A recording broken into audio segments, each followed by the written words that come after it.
Hello, everybody, and welcome to my playthrough of Subnautica.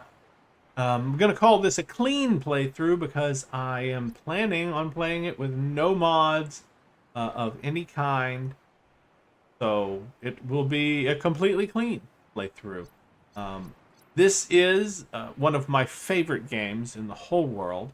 I like this one. I like all of the expansions, and I cannot wait to play Subnautica 2 when it is eventually released. I am not sure when it's going to be released, but that's one of the reasons I'm playing this now is because I want to get prepared for that one. I'm going to play through Subnautica and Subnautica Sub-Zero, more than likely, recording both as I go, and do that in preparation for Subnautica 2, which, again, I absolutely cannot wait for it to come out and get to experience it. I hope it's as good as this first one. And Subnautica Below Zero is good. It's just I don't feel it's quite as good as the first one, and not for gameplay reasons. The gameplay is great for both of them, but I think the story in the first one is superior to Sub Zero.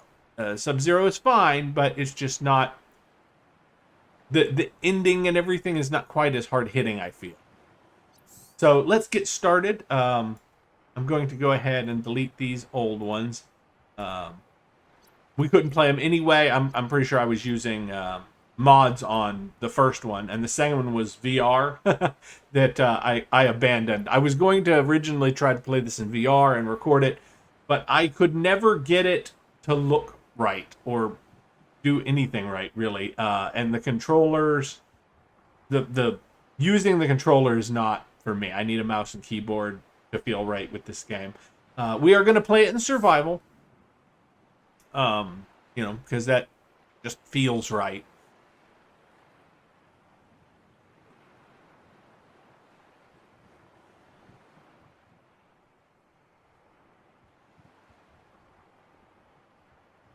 Little bit of loading in our lives. Sorry, it takes a moment. And now I think I've got the music turned off. If I may have to very quickly turn it off. And it's not that I don't like the music. I do. I like the music in the game. And yes, I'm commenting on it right now in case it shows up. Um, that you'll know what my opinion on it is, number one. But number two, also because if I give my opinion on it and then it shows up, I fair use, right? I mean, at least that's what I've heard. Attention. Hull failure imminent. All personnel abandon ship.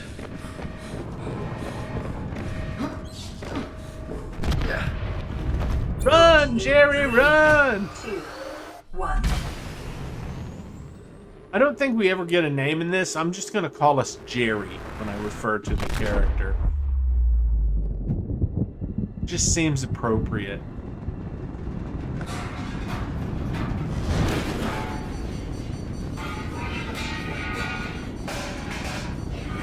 Ooh, that hurt.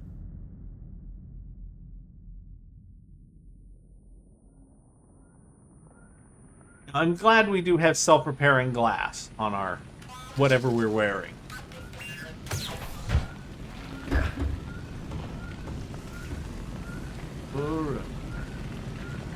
What's that?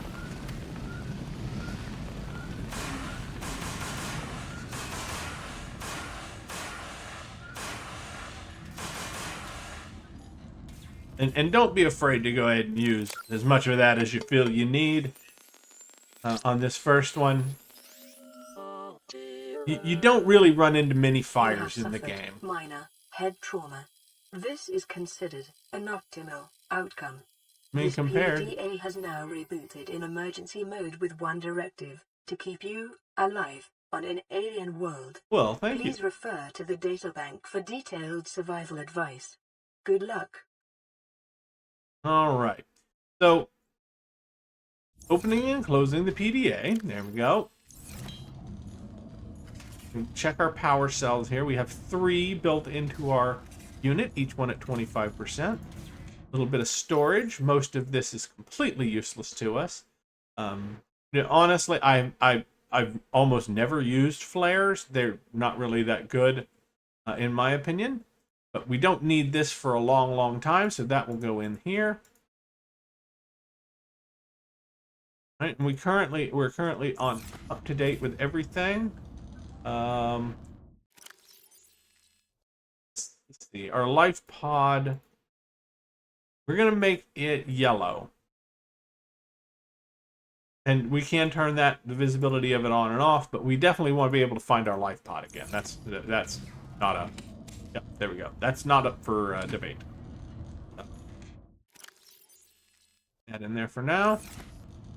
All right, so our first order of business. Let's use the upper one. Get a good view of our friendly sky birds and the aurora, crashed as it is, way over there in the ocean. The Aurora suffered orbital hull failure. Cause unknown. 0 human life signs detected. That is a lot of water, man. Well, anybody up for a swim?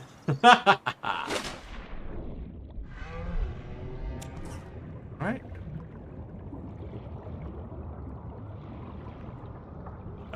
Gotcha. And I'm gonna catch you. Come here. No, come here. No, I missed you. Come back. Come back. Come back, One Eye. All peepers are now henceforth known as Willy.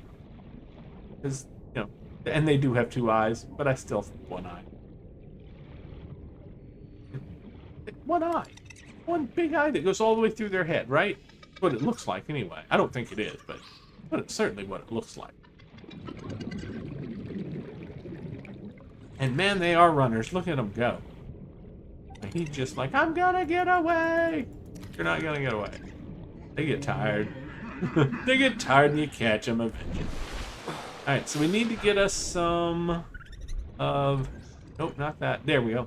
We need to get us some lungfish. Alien life forms may have unexpected applications. Utilizing alien resources is a proven survival strategy. We have enough of those. We need more of these. No, come back. Come back. Come back. You don't cook your water fish or your air fish. It's actually a water fish. That's where we get our water from, for the time being.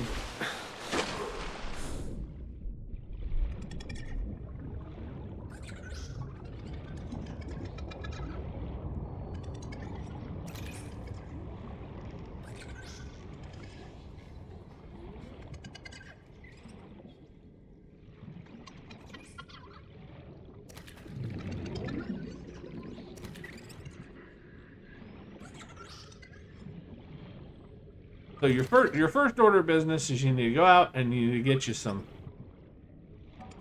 food and water fish. Copper is an essential component of all powered equipment. Your probability of survival has just increased to unlikely, but plausible. Alright, then we shall return now that we've got some of a little bit of all of these little things here.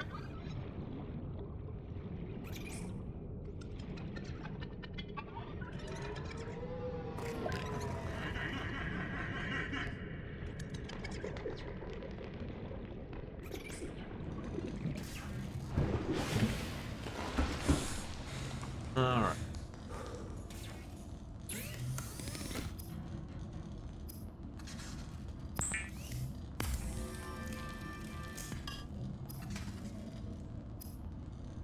We turn all our bladderfish into water. That's our first thing. You don't want to cook the bladderfish. The bladderfish are always better. You're always better off making water out of them.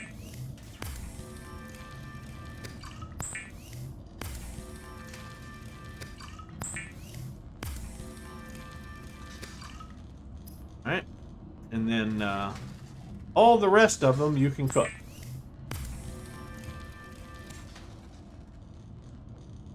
But don't cook them all at the same time. Here's an interesting little The factoid. If you fabricator cook them, cooks they start small going bad. organisms while disposing of the skeletal structure, bodily fluids, and internal organs, thus rendering them safe for human consumption. Okay, so as I was saying, if you cook them, they'll start to go bad. If you don't cook them, they won't start to go bad until you cook them. Animal carcass. Remember that humans survived this way for millennia. You can too.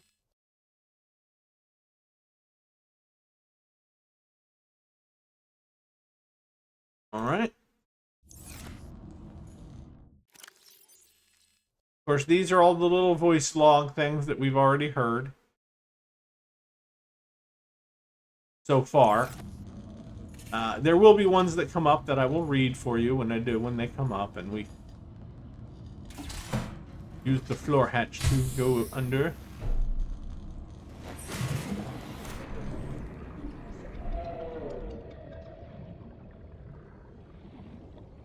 Alright, so now we are looking for some of these.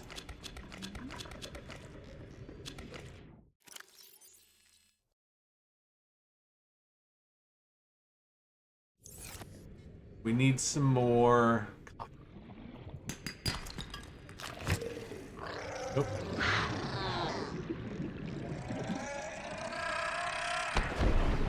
No, it is fine to let him die. We want his. We want that. We want his that. Detecting sulfur deposits in the local cave systems. Sulfur Oh, is we an gotta get to the essential surface. component We've gotta of get to the repair surface. tool. Rush, rush, rush, rush, rush, rush, rush. And whew, he made it.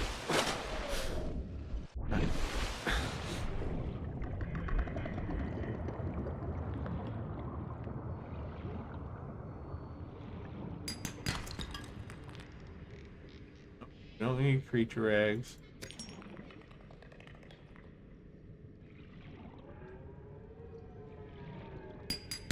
There we go. I believe that is enough to make us what we need. Our next thing, I think.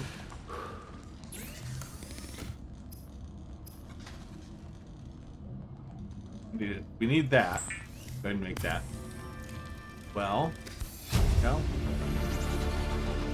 New blueprint acquired. Don't need any of that yet. We need the battery first. Okay. That's what I was. Acid mushrooms and copper. For a battery. New blueprint There we acquired. go. These. Scanner can be used to synthesize blueprints Scanner! for salvage technology and to record alien biological data. Okay, so now that we have that, so say we need to make that, and for that we need silicone, which we need. We also need the knife. Also, so we need to go. We need to go get silicone. See that plant over there in the distance?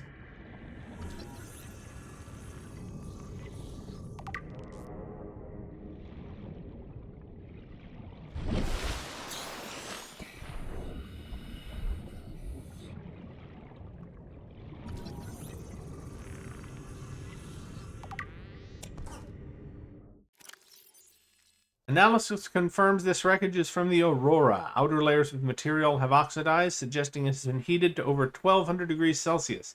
This pattern is consistent with hull disintegration during atmospheric entry. Salvage of intact portions of Altera vessels is prohibited at legal, moral, and technical levels. However, scraps such as these may be reclaimed for their titanium content at any Altera fabricator. Acid mushroom, a common spore-bearing fungal species. The flesh contains a highly acidic compound which leaches into the water if the outer skin is penetrated. It is not clear which predator species necessitated such extreme countermeasures, but the acid mushroom's numbers suggest it successfully deterred most of them. Assessment: inedible. Acid has applications in battery fabrication.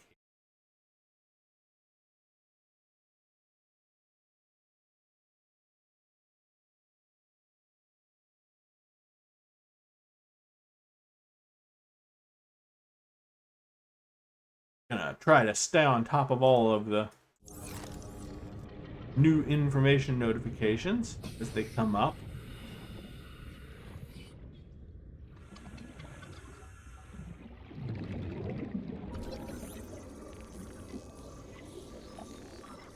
Alright, now, the part we need is not the green part. Well, we do need the green part eventually, but right now we need to see that glowy yellow stuff. We need that.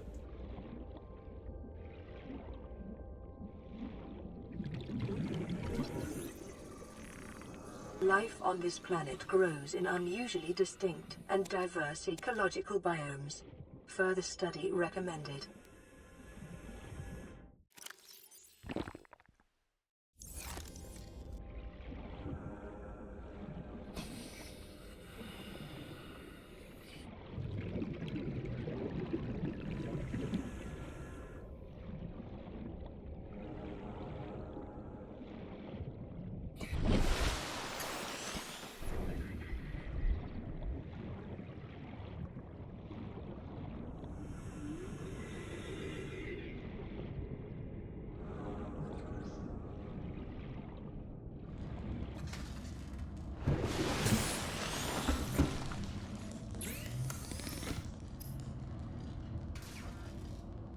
No, we needed rubber. We needed rubbers, rubber. I believe that makes 2, so we should be able to make our knife. Weapons were removed from standard survival blueprints following the massacre on Abraxas Prime. The knife remains the only exception. Okay.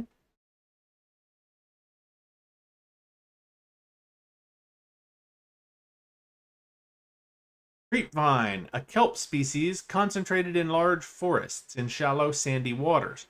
Loose roots anchor the plant to the sea floor, from where it grows steadily towards the surface in pursuit of sunlight. The stem is fibrous and rich in iron, making it both a valuable base material for fabrication of textiles, as well as a basic foodstuff. Assessment, vital alien resource, edible. Construction application. I have never eaten it.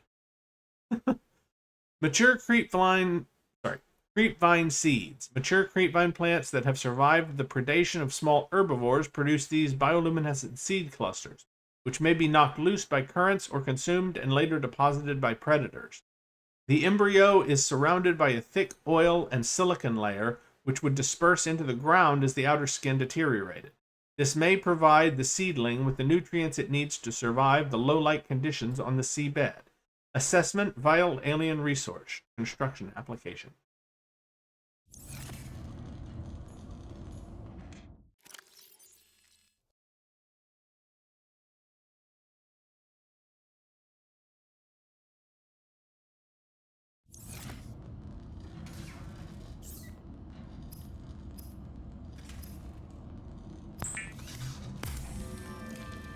Lubricant is essential in construction of vehicles and power plants.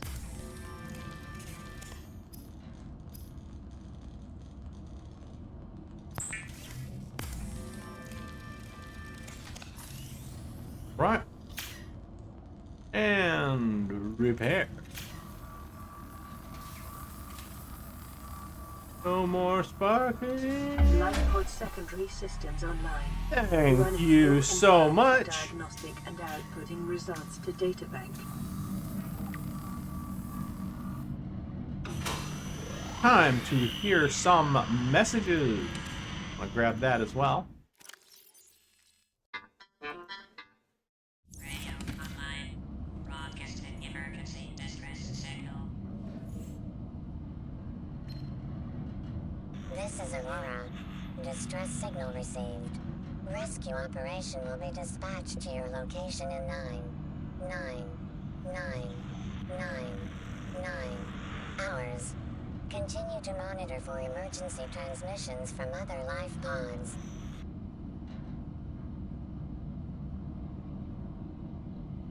Alright. That's our current only message. So we have used up much of our power cells at the moment. And it is nighttime, so we won't be able to do a whole lot of... Vehicle radiation levels. Trend is consistent with damage to the Aurora's drive core sustained during planet fall. It certainly looks like it has been damaged, yes.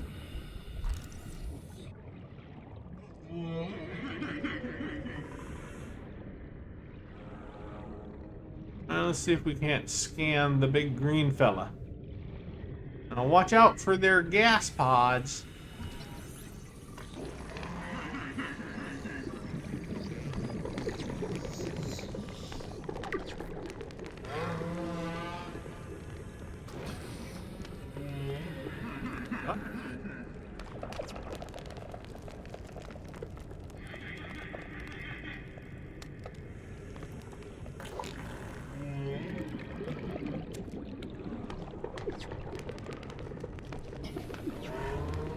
Well, we got one.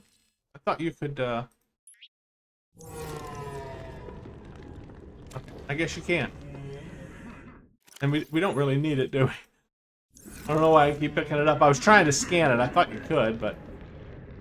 Will it explode? Yeah, I was gonna say, it should explode after a second.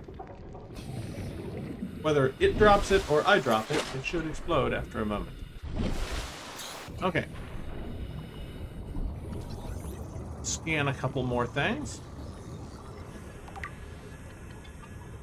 Alright. For this one, Gasopod, a slow-moving life form and one of the larger herbivores on the planet. Providing a substantial meal to would-be predators, the gasopod protects its domain by filling the surrounding water with poisonous and corrosive pods whose contents dissolve even synthetic fibers. Filtration system. Thick, non-reactive skin and multiple gill layers render this creature impervious to the noxious acid clouds it produces. Algae gland. A bulbous sac-like appendage on the rear end, a luminescent yellow algae grows inside the sac and produces the poisonous compound.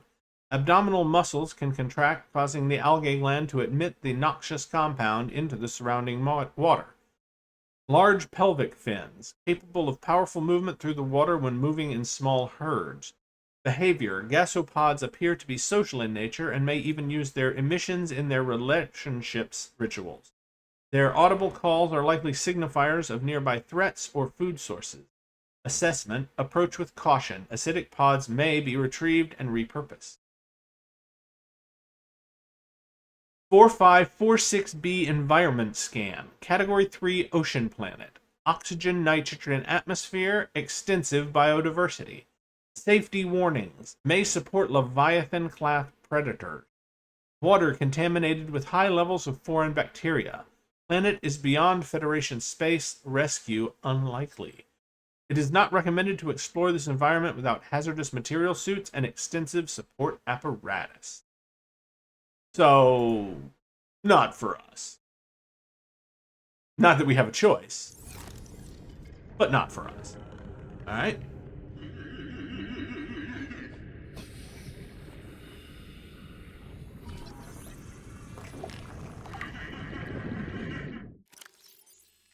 Bladderfish. This unusual herbivore appears to be mostly defenseless and bears little resemblance to the other life forms around it. Semi-permeable bladder. The bladderfish is able to filter air and seawater into its body cavity through a unique membrane which surrounds its spine like a bladder. This allows it to remove and consume organic particulate caught in the way and adjust its buoyancy. Open-ended vascular tubing. Can be angled and contracted to pump out water and achieve low-velocity guided propulsion. Largely oblivious to threats and practically immobile at night, its only identified defense mechanism is that it's composed almost entirely of water, air, and cartilage. Assessment: edible. Oxygen can be retrieved from the bladder and added to tanks on consumption. Membrane has applications as a natural water filter.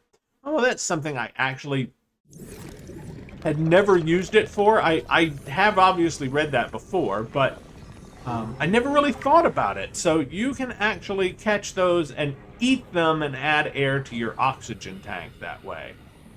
And I've just never done that because it seems like a waste of a good bladderfish. I mean, 'cause the only place you can really catch them is right here near the surface anyway. So generally, if you have time to chase down a bladderfish, you have time to get to the actual surface before you run out of air.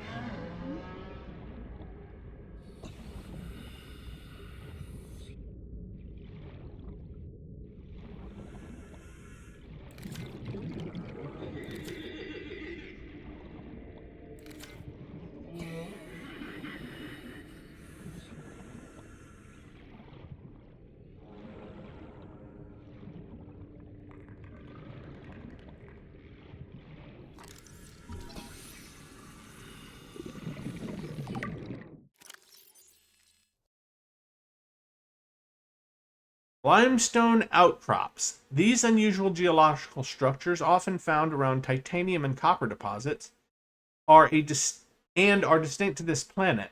Closer analysis reveals the stone around the metal has been hardened against erosion, but the mechanism remains unknown. Assessment: titanium and coppers. Coral, table coral. Each disc is an individual colony of microorganisms filtering nutrients from the water. Growth patterns indicate the colonies are in direct competition for positions with superior current or light.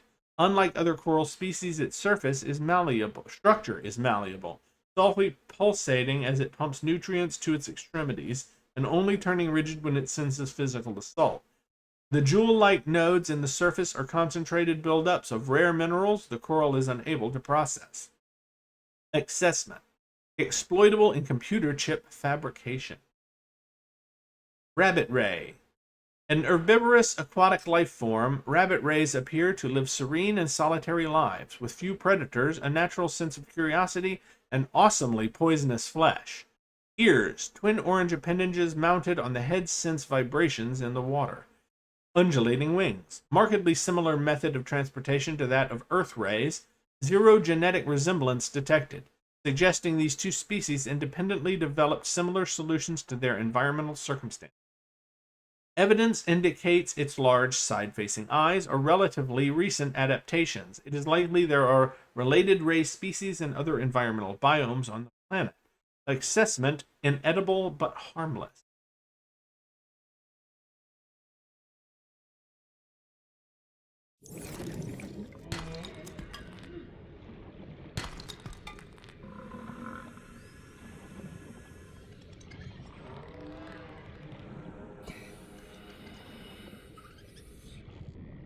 To the surface.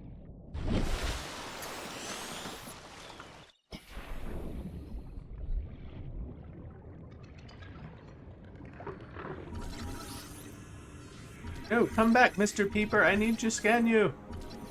Thank you. Scanning the peeper. Scanning the Gary fish. Come on, Gary fish.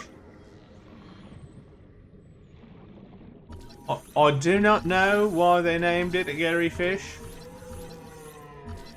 My theory is it looks a bit like an asshole. And I don't mean the kind of asshole attached to your backside. I mean the kind of asshole that sits at a desk in your office. No, seriously, put a pair of spectacles on that son of a bitch, and he looks like half of your the workers at your office building that you don't like. Who ate my peanut butter and jelly sandwich? Oh, shut the fuck up, Gary Fish.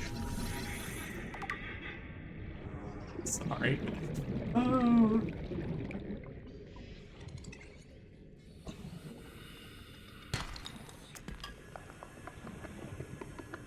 Can't scan those. So I have no idea what they're supposed to be. They added them later. Those little guys. So I don't think they ever put them in the scannables stuff. We need to get the hell out of here before we drown.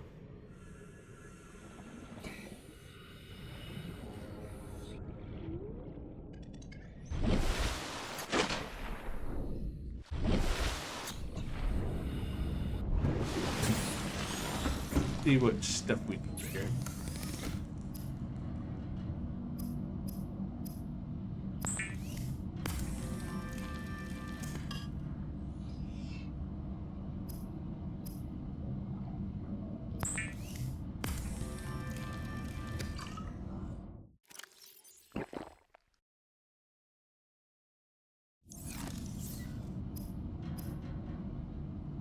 We have that one. We need this one. So we need 2 glass and a silver. That's what I've been diving for, is the silver.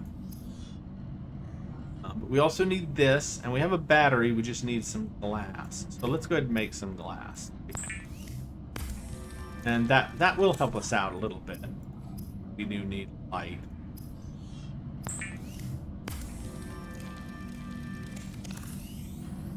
Go. Make sure we don't turn it on too often. I know that sounds weird, but we will not get a battery charger for a little while, so we have to be a bit frugal with our power resources. Okay, so we have a bunch of these to read. The boomerang, a herbivore with teeth, apparently. I don't know why.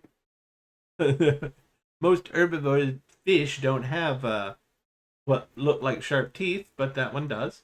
An herbivore encountered in large numbers, found to frequent shallow waters and move in schools. Serrated teeth suggest adaptation for grinding corals other herbivores are unable to digest. That makes sense then. Unusually, this species' 2 fins are cartilaginous. I'm trying to remember how to pronounce that. Extension of its skeleton. They are less prone to damage and provide superior propulsion, but are also harder to grow back. The bright blue tips are in fact the ends of its digestive tract, where the luminescence of the corals it consumes is most focused. Most active during daylight hours and prone to flee on approach, the boomerang can more easily be observed at night when its luminescence gives it away and it seeks the shelter of the seabed. Assessment edible. Garyfish. Just a couple of spectacles, man. All it takes. Slow-moving and curious herbivore. Camouflage indicates adaptation for evasive behavior on the ocean floor. Eye stalks may be beneficial when watching for predators from hiding places among the coral. Behavior. More active during daylight hours, but slow and docile at all times. The Garyfish's survival depends on a combination of camouflage and predators who can get a more filling meal elsewhere. Edible. Peeper, a fast prey fish encountered in shallow waters and rich in protein. Developed side-facing eyes, capable of discerning colors not just in shallow waters, but in a variety of lighting conditions. It is also able to close its eyelids, thus preventing light from reflecting off the lenses and rendering the peeper almost invisible to nighttime predators. Powerful fins. This species has evolved powerful fins which enable rapid acceleration in still water and the ability to leap meters into the air to avoid pursuers. Beak, likely used to break down corals and tough vegetation. An unusually large nasal cavity serves no obvious purpose and appears to be specifically evolved to detect a single specific enzyme. Nothing encountered on the planet so far produces a matching odor. Expulsion tubes. The tubes attached to the peeper's torso are connected directly to its stomach and gills and appear to be designed to expel its contents on demand, purpose unclear. While the peeper is well adapted to survival in shallow waters, a number of its features serve no discernible purpose. It would appear to be just as well suited to survive in deeper waters and is somewhat more intelligent than the usual small herbivore. Assessment edible. High calorie count. Further research required.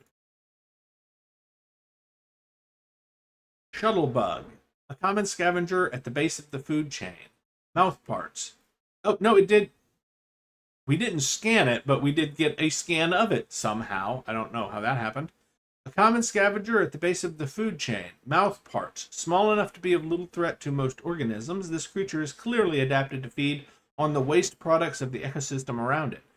3 mandibles, used to orient themselves when drifting and to filter through detritus on cave floors.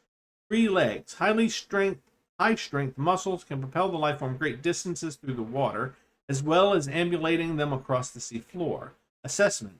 Necessary waste recycler. Presence may indicate nearby cave system. Okay, so you look for these if you're looking for cave systems. Of course, you could just look for the cave. You know, they are generally big holes in, the ground.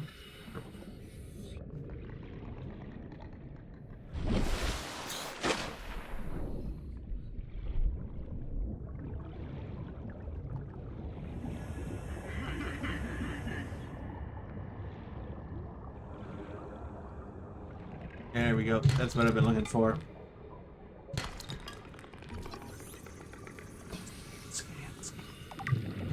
Gimme. Come on, silver. Got it. Wiring kits are an essential component of many habitat modules.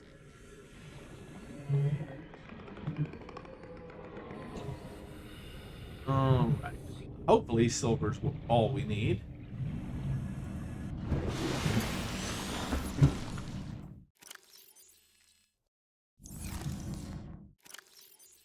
Let's see. Silver-based wiring kits are an essential part. Okay, I didn't hear what it said. I was talking at the time. Assessment. Sandstone outcrops. These common porous outcrops seem to form around small amounts of precious metals, or otherwise these metals are part of the sedimentary buildup over time. Assessment. Lead, silver, and gold source.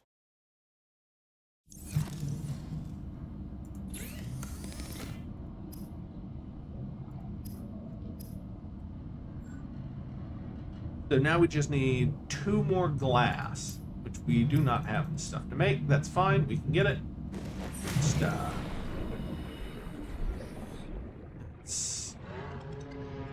There's a tube around here.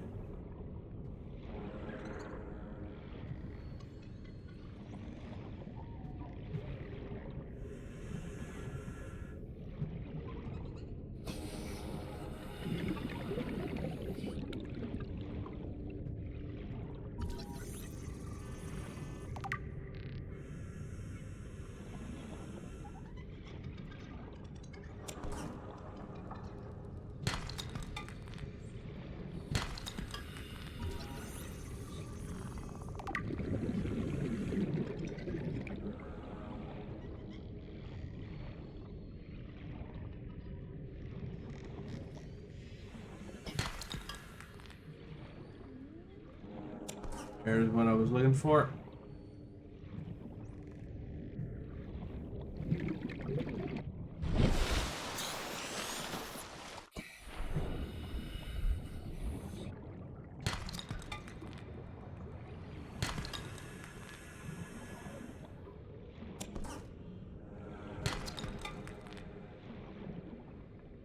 One, two.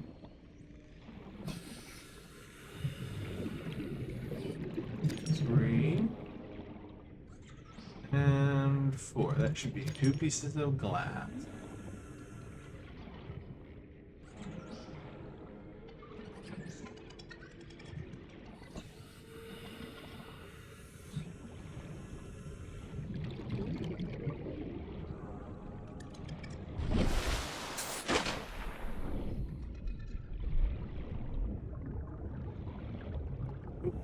Whole fish.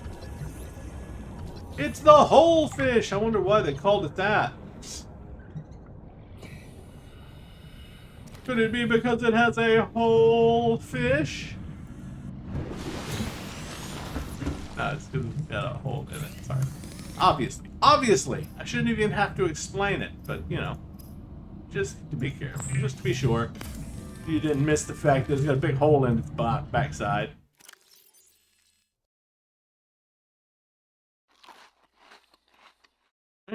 We just ate the whole fish. And let's and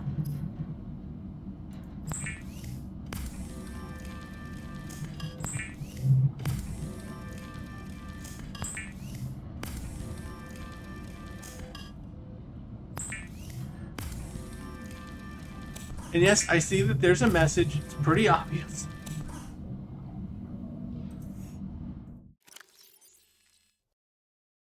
Right? Batteries here in a second as well, but yeah, we're doing all right.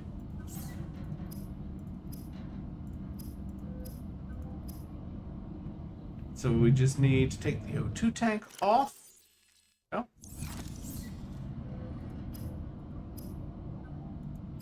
One high capacity O2 tank. That's going to be super helpful. There we go. Fill that bad boy back up. 135. That's significantly better. All right.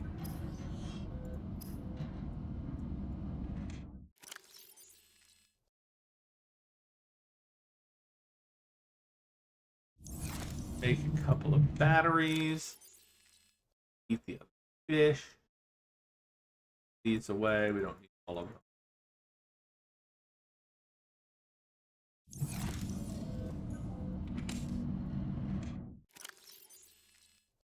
You want to pull that out of there every time that it makes a new one, because basically it's a free. Yeah, I mean it's making them for free. So, if you leave them in there, yeah, you can get one out of it. But if you keep taking them out, you can get an unlimited number of them out of it.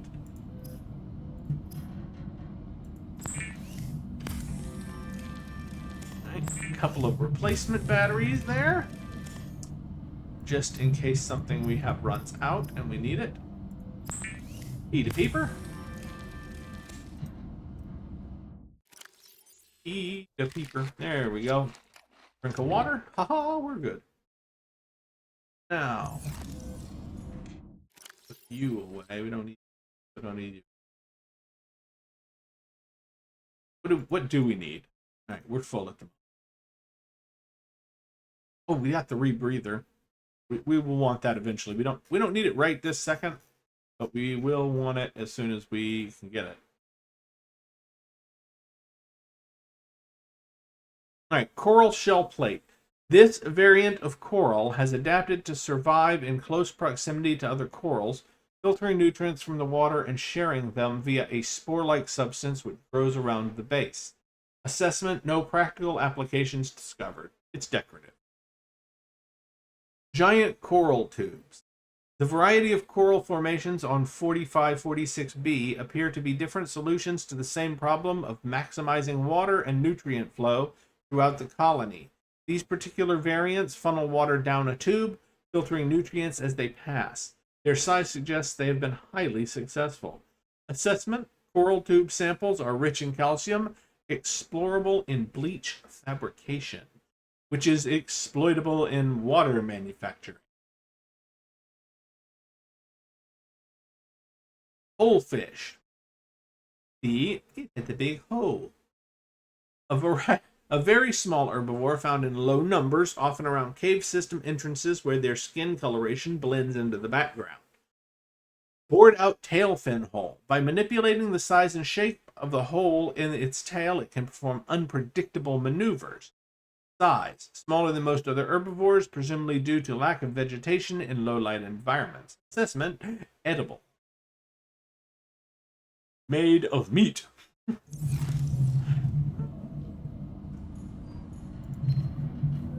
Receiving pre-recorded distress call. Laying back. This is LifePod 3, uploading our coordinates. We're plugging some holes in our emergency sea glide, so if we're late for the rendezvous, don't panic. Also, don't go home without us. Seriously. 3 out. Signal location uploaded to PDA.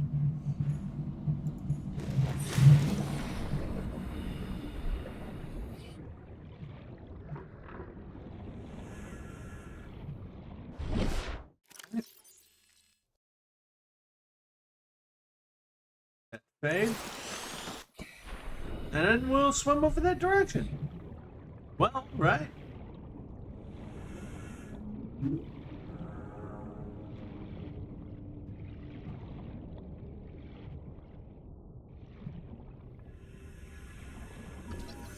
Hoverfish. Hoverfish, a small cautious herbivore commonly found in kelp-rich environments. Charged footpads. 6 unique limb appendages feature charged pads capable of ionizing the surrounding water. The hoverfish uses this ability to maintain its position against the current as it feeds from kelp and lichen. Assessment: edible.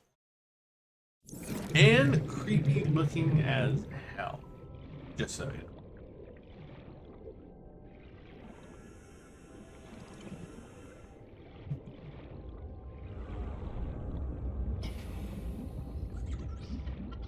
Look, it literally tells you what to do. Cut with knife.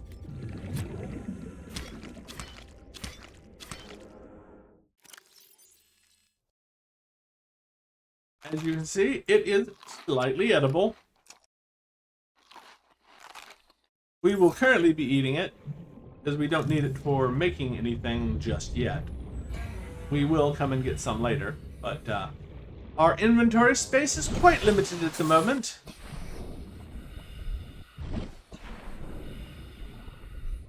Our actual inventory space doesn't change a significant amount, really. But we do have more storage options as we progress beyond our personal inventory. Oh, look. How healthy it looks.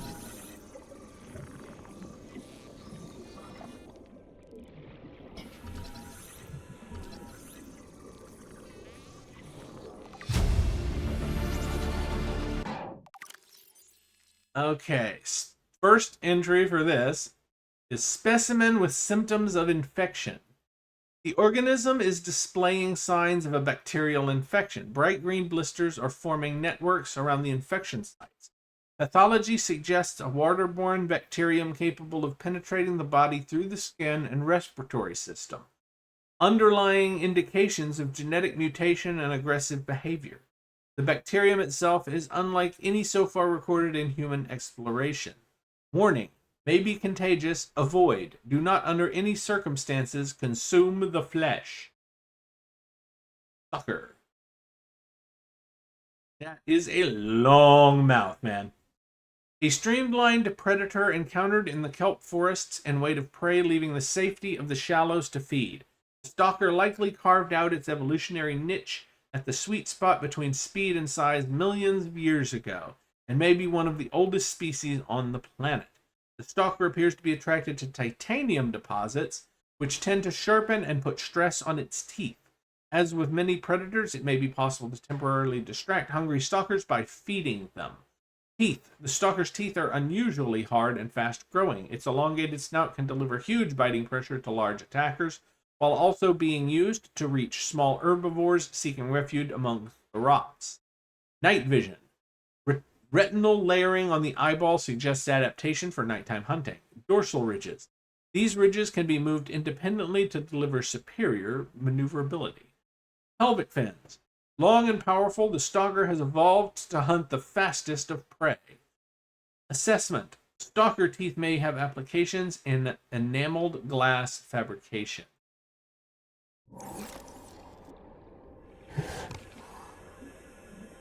I heard it. Where?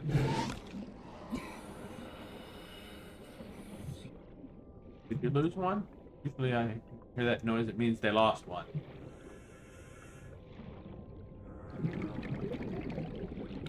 Oh, no, that's right. It's the... You actually hear a little ding-a-linging sound when they actually lose one. There's like a crack and a... Don't come after me. Look, I'm not gonna stab you or anything. You need to just go play with your titanium, buddy. I'm not gonna interfere with your games. I just want to pick up after, pick up after you.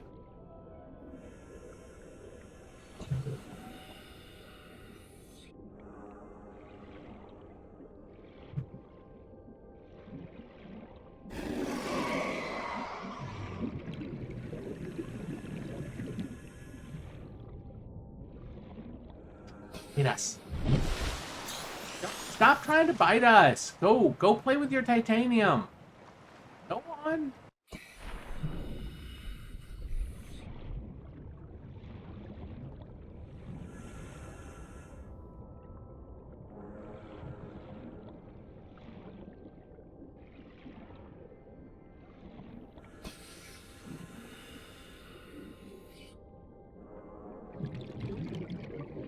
There's one. See it? We didn't hear the sound because we weren't close enough.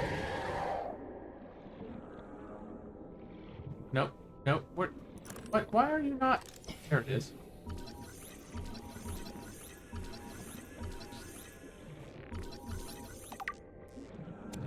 And we get it.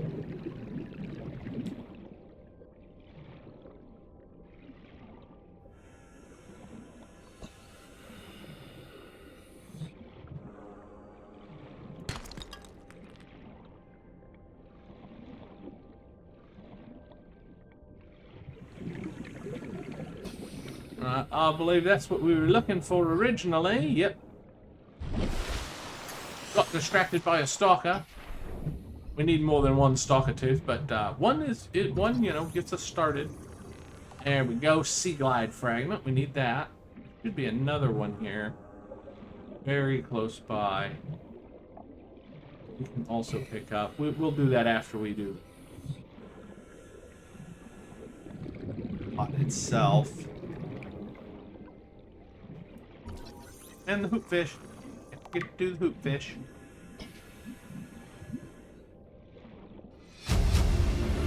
You really think it'll carry 2 of us?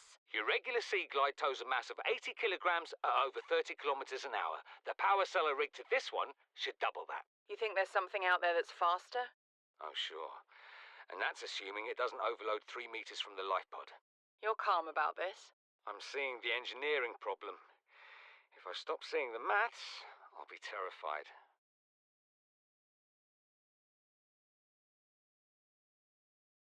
Stalker teeth. Extended analysis of acquired dental samples have been completed. Samples matched to species designated stalker. Stalker teeth exhibit extraordinary lightness and strength and contain only trace amounts of calcium. The edges show signs of wear and are studded with metal flakes, providing evidence that the stalkers chew on metal deposits in order to sharpen their teeth. Assessment: applications as a natural substrate in enameled glass fabrication. Hoopfish. Also known as the tiny fin nerdfish. I don't know why I think that, but that's just, for some reason, that's just the way it looks to me. It looks like a nerdfish.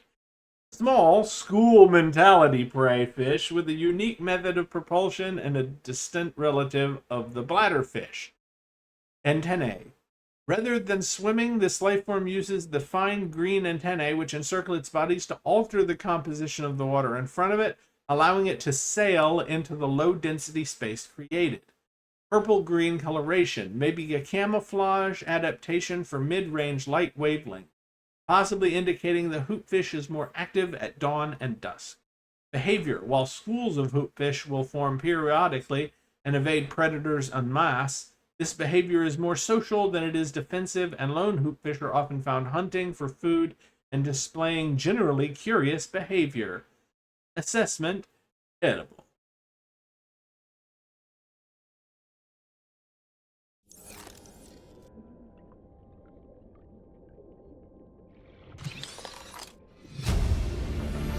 Got us a compass. Blueprint acquired. Well, we have us a blueprint for a compass. Oh, self-scan. Yeah, we probably... Self-scan complete. Vital signs normal. Phew! Continuing to monitor. Not infected yet.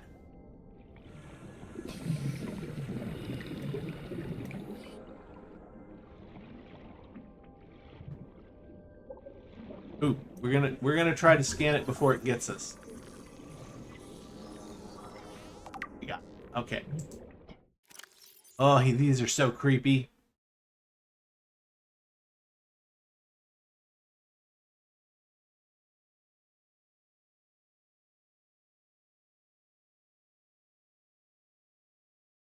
We need a wiring kit and a computer. Yeah, we're not gonna make that right away. We are gonna make it.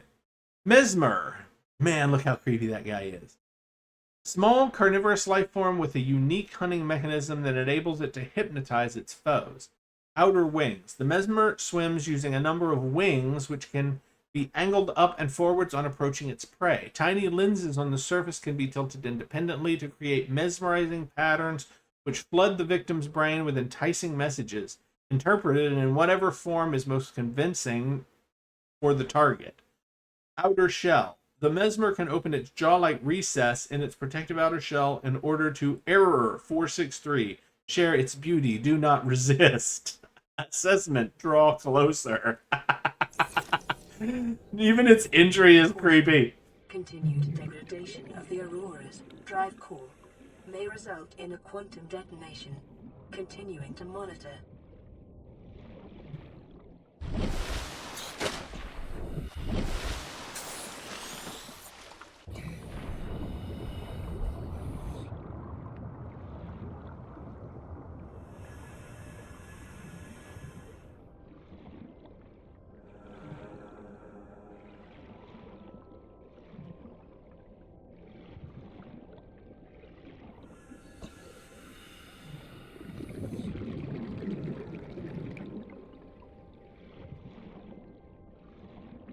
See 'em? I see 'em. There are teeth down there, and then there are piles of metal. Feel free. I'm going away. You're not gonna get me, boys or girls or whichever species or gender you might be. If you have a gender, it didn't really say, did it? I assume though they are egg layers. That doesn't necessarily mean anything. They could be self-replicating. There are species that just fertilize their own eggs interiorly.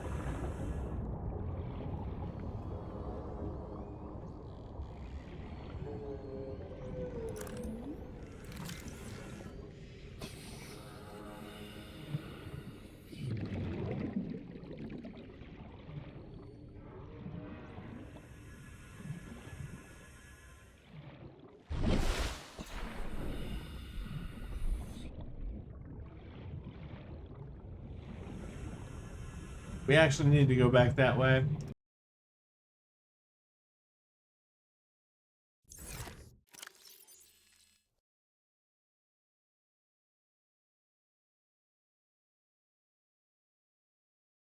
Oh, okay. I did unpause it. Haha. Sorry. I was like, did I just unpause it? I did.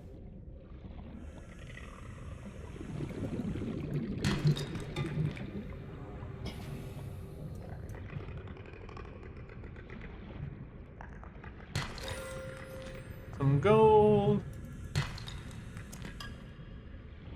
We need more silver.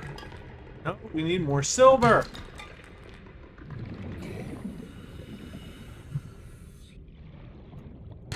There we go.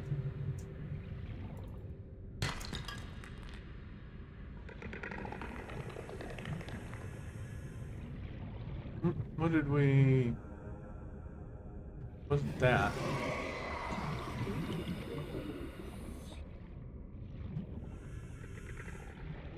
Something's making hungry noises.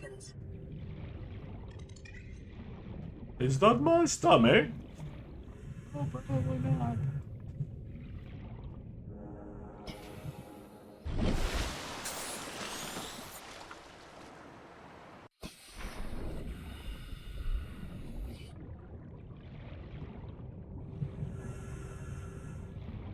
We are still looking for sea glide parts.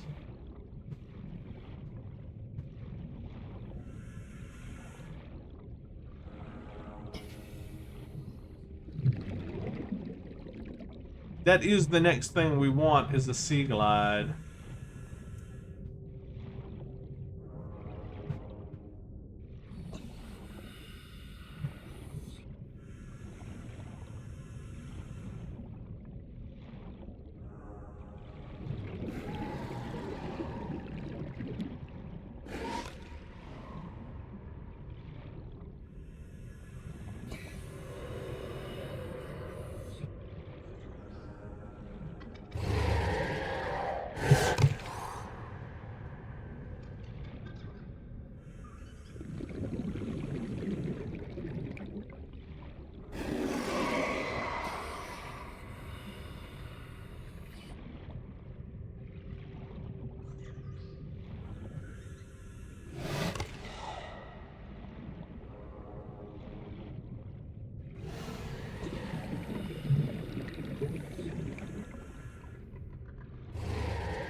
And yes, now we have two of them chasing us. Trying to bite our arm off.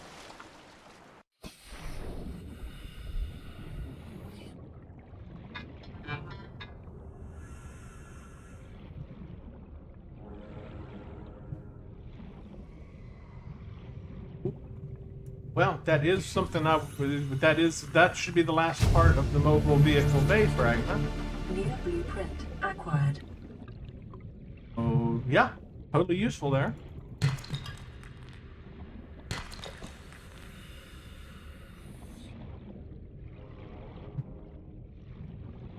Silver's hard enough to come by. You want to get as much of it as you can.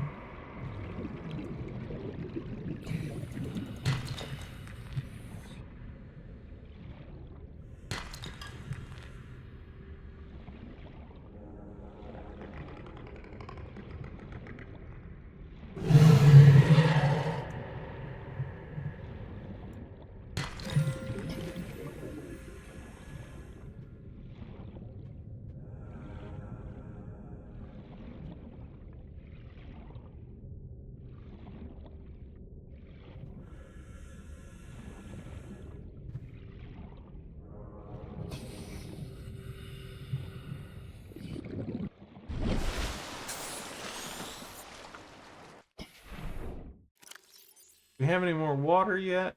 No, I'm gonna need to go get some water. Or make some water. I guess technically would be the actual. I really want that sea glide part before we go back. And I know we're close. I know there's gonna be a part. Usually I can, I can not avoid. There are hundreds and hundreds of the sea glide fragments around, and only right now am I having trouble finding one. Because I need one.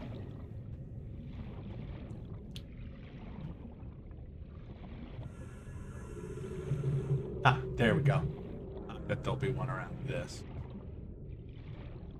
This is a large chunk of wreckage from probably not the Aurora. It might be. This piece might have been from the Aurora.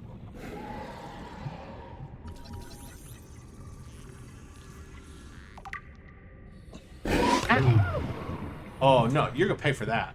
No, come here.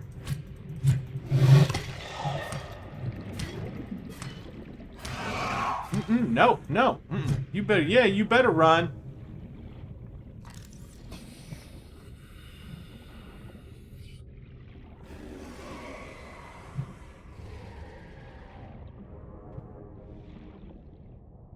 Teach you to bite me.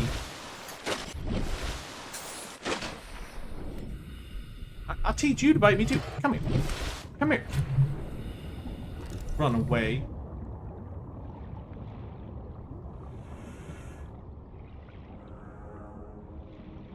See teeth.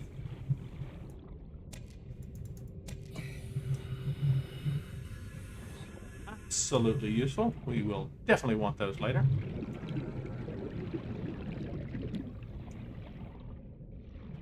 Relatively rapidly, actually. We'll want them.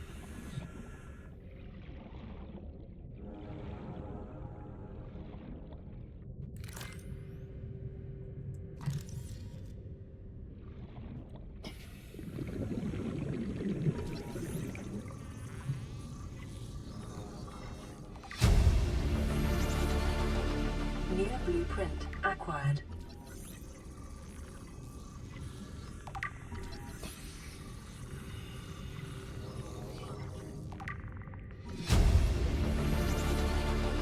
New blueprint acquired. Integrating new PDA data. Degassi Crew Manifest. Bart Torgal. Okay, so this is a piece of the Degassi, not the Aurora. Auxiliary Search and Rescue Mission Bart Torgal. Position Vice President of Torgal Corp. Status lost in space near planet 4546b. Age at time of disappearance 19. The only legitimate child of Paul Torgal. Beneficiary of enhanced learning techniques and cerebral implants. Digi-trained in advanced biochemistry and stellar economics. Emissary Khazar reports Bart was accompanying his father to a newly constructed deep space station where he was to serve a 5-year term as chief operating officer.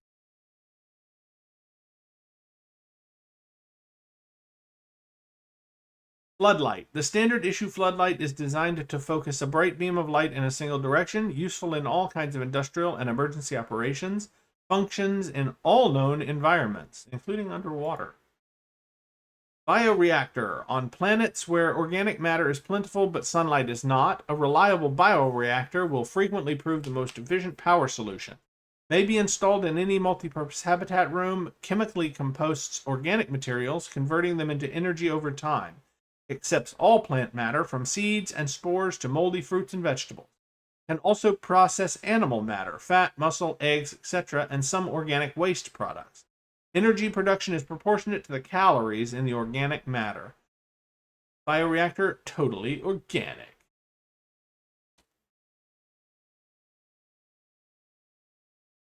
Ah, yes, for all of those hippie,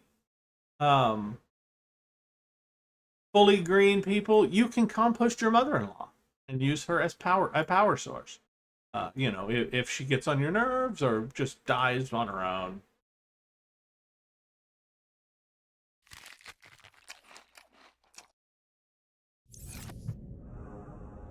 Which is obviously what's going to happen, right? Mm-hmm. You wouldn't have done it. You like her, right? Never got on your nerves. I don't know what the problem there is. Nobody can accuse you of anything.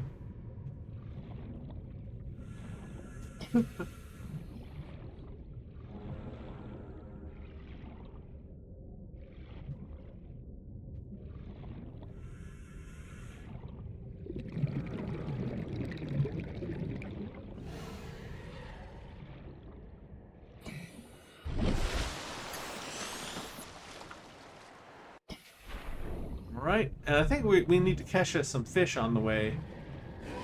We're gonna go ahead and head to the thing because we need some food and water. So we need to catch us some fish of both types. I think we do have some water fish, but won't hurt anything to catch a couple more on the way to replenish our stockpiles.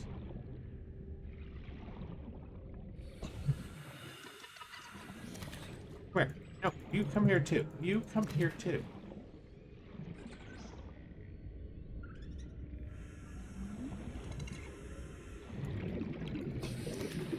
Oop. Please stop trying to eat me. I do not make a good meal. Back, son of bitches. Oh no, inventory is full. Oh well, I guess that does make sense.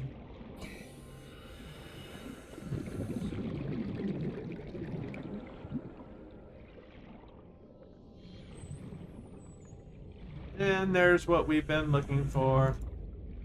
Well, not this in particular, but we have been looking for... I've been looking for this rack.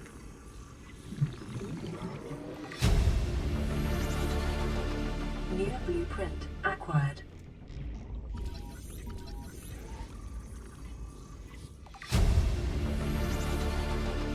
New blueprint acquired.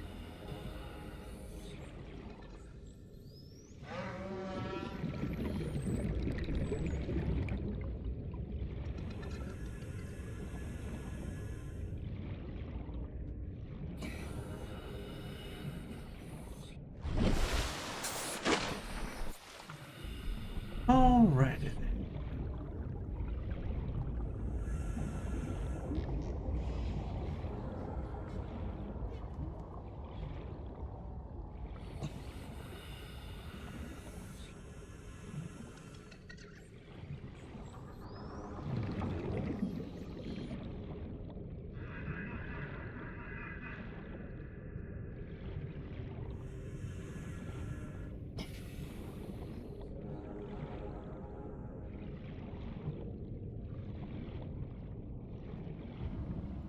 Alright, let's see what we got here.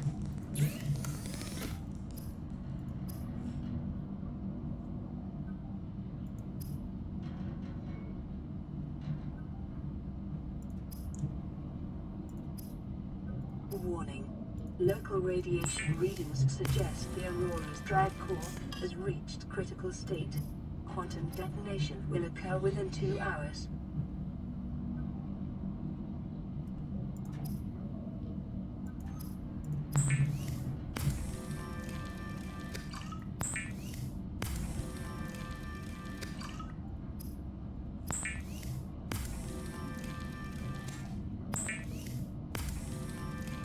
Seek fluid intake. I got that. I mean, clearly I understand. Right? Vital signs. Rising.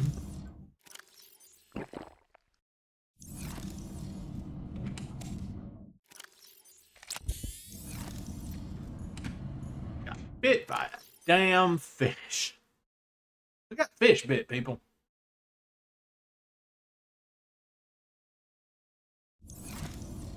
Okay. I hate doing this because they're useless after this stage.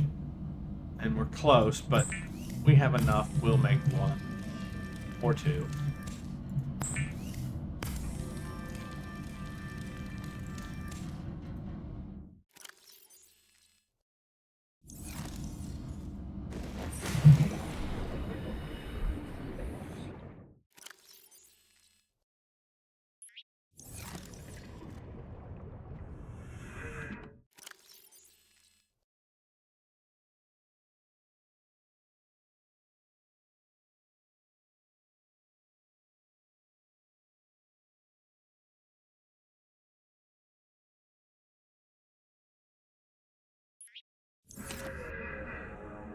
Alright. And yeah, those just float there and they, give you extra storage. Not a lot of extra storage, but some. Enough.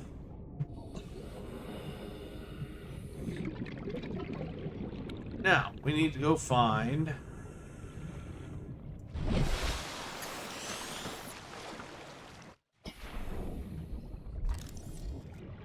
We're going this direction because I know for sure that if we go in the direction of the Aurora, we will find a sea glide fragment. Congratulations, survivor. You have exceeded your weekly exercise quotient by 500%.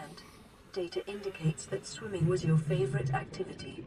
Be sure to vary your routine for uniform muscle development. Glad swimming was his favorite thing because he's gonna be doing...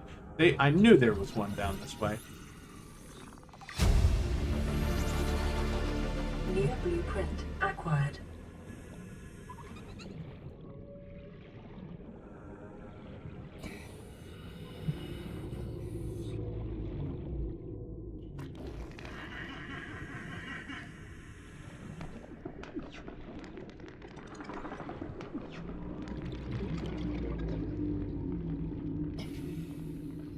Give me air, brain coral. Alright, let's read. Brain coral. A permanent growing colony of microscopic organisms, this coral species has adapted to filter carbon dioxide from the environment, using the carbon to build the colony and expelling the oxygen from specialized exhaust funnels. It is quite hardy, suggesting samples from a mature specimen could be grown artificially. Assessment: air tanks are equipped to siphon oxygen from the water where possible. So yes, as you can see, we can siphon air from its little oxygen farts.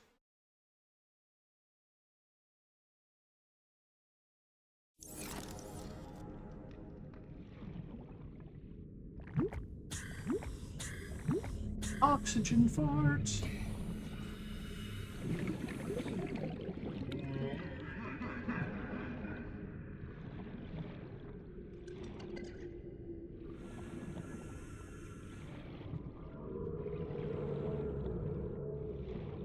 Okay, that is definitely not exactly the right direction, I know.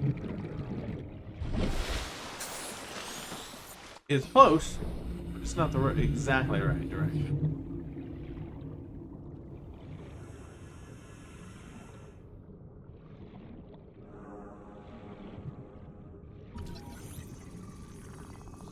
A floater? Not what you think. Two species living in symbiosis, which attach to and attempt to feed on any objects they come in contact with. Dominant life form. The pink main body and inner suction jaw is the dominant creature. Once attached to an organism or other stable surface, it will attempt to leach nutrients in order to grow. Microorganism organism membrane. The outer gel-like substance is a mesh of microorganisms capable of forming a sealed vacuum around the creature's jaws. Helium buffer. A thin layer of helium is stored within the outer membrane, providing buoyancy to the floater and anything it is attached to. Assessment. May aid in flotation of sunken objects. Really? Really accurate. I've never actually tried using these for anything large, to be honest with you. I don't know if you could. Like, what would you attach them to? I mean, could you attach them to... I mean, obviously there are shipwrecks and stuff, but what good would that do? Would you be able to attach them to a shipwreck? I've never tried. I don't think it would work anyway.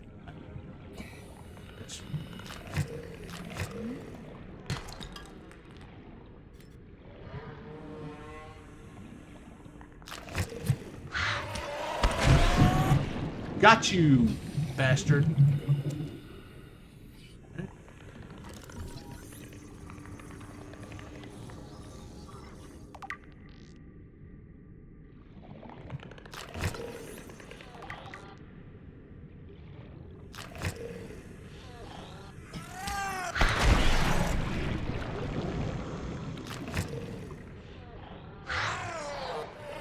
That one's coming after us. And ow. It got us just a little bit. Now, where did it come from? That's the question.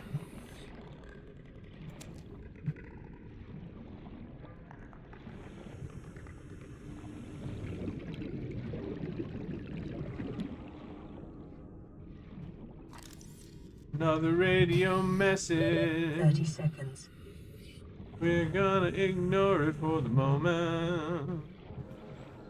We got other things to worry about, like drowning in the water when my breath done run out.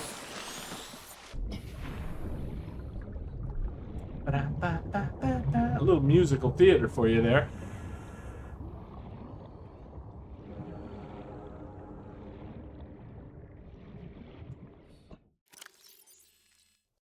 All right.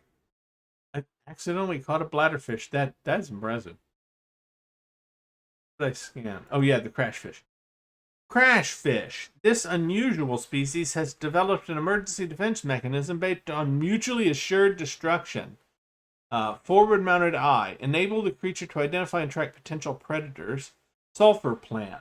The sulfur plant has evolved to feed on sulfuric compounds secreted by the crashfish, which makes its nest within its leaves. Stronger, more protective plants provide superior nesting grounds, which in turn provide the plant with more nutrients from larger crashfish.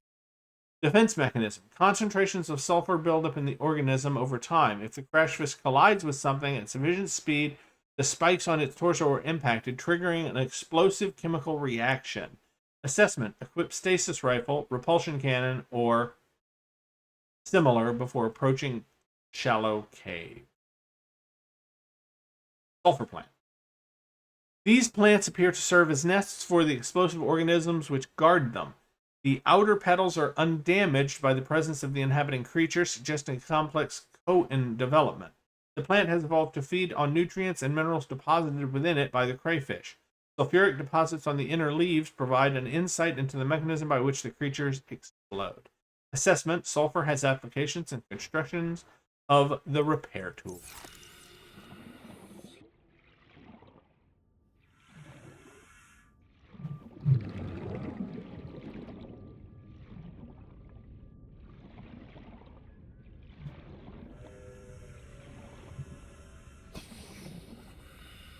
Did I get the whole bioreactor? I don't think I did. That's kind of what I'm looking for. And, of course, if I did, this is the other thing I'm looking for. The laser cutter. That's what we need next. We need that. We need the laser cutter and the...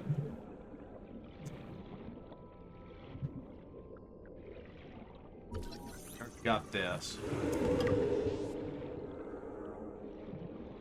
Hungry, hungry hippo. Hungry, hungry stalker.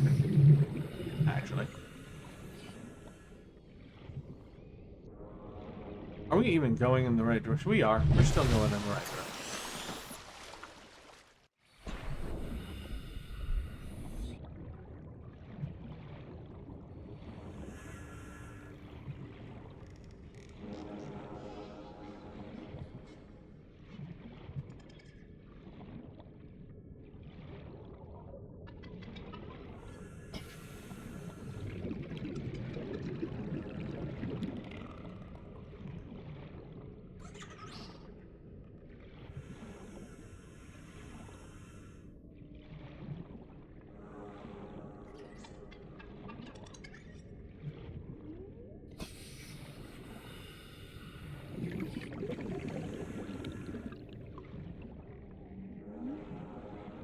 Another shipwreck.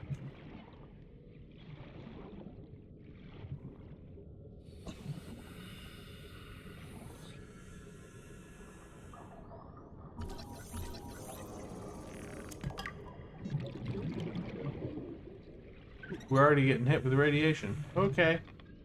Okay, I'm getting away. I'm getting away. Normally it doesn't... I don't remember it doing that previously until you, until the Aurora exploded, but apparently they... I'm not going to say they changed it because I may just be misremembering, or I've never really gotten this far or this close until I was already... Until it had already exploded, and it hasn't exploded quite yet. It will here shortly.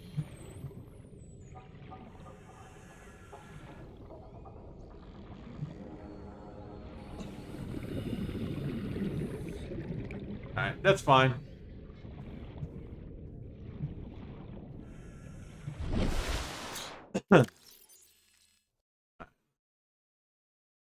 Cool. Blueprints. We have the full... We don't. The blueprint for the laser cutter. Yet. We do have the sea glide. Okay, we didn't get the bioreactor. That's the one I was looking for. I know you can get that. I know you can get pieces of that over there, but we can't get to it without dying. So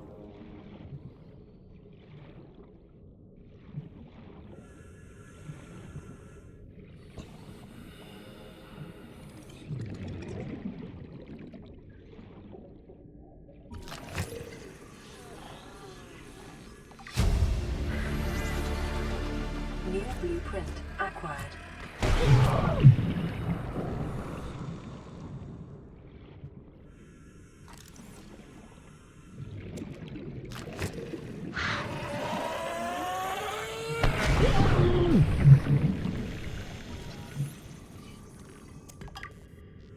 those tanks.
Now, the grav trap.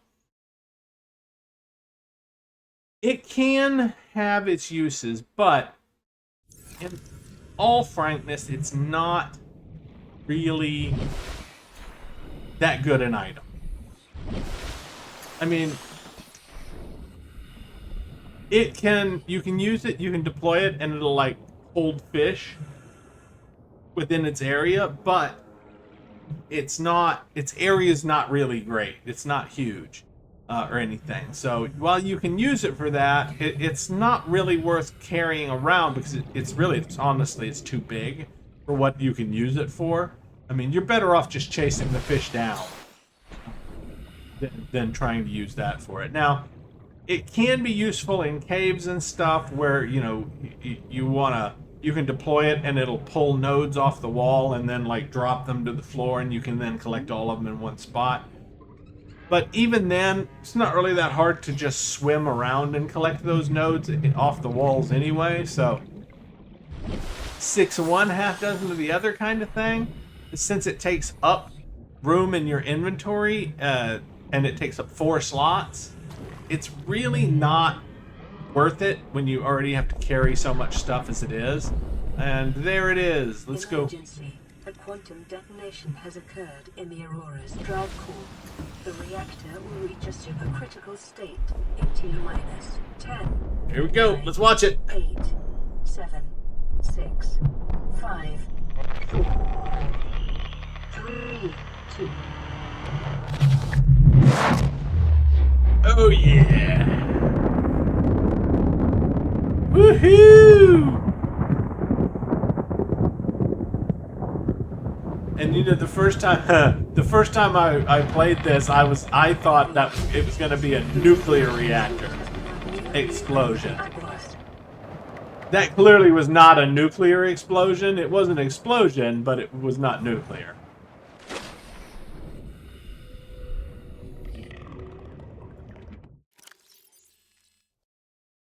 Alright, so now we need rubber for our suit.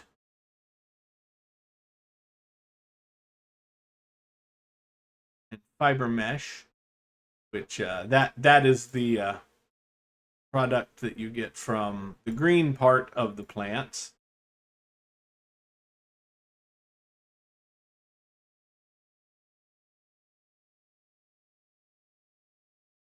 Radiation suit. This suit fully protects against the effects of radiation during land, sea, and space exploration.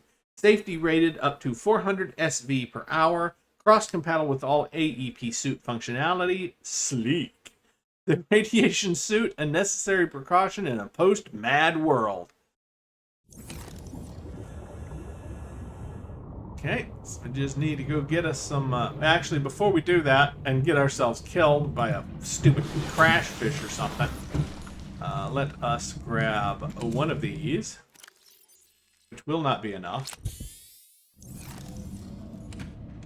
But it is enough to keep us alive, which is kind of the point. And we'll go ahead and grab another one of those from there, and we're good there. And then we need water. We just need to make some water. Let's get ourselves all fooded and watered up before we leave to do anything else. All right, so we need a lubricant and a copper wire to get that.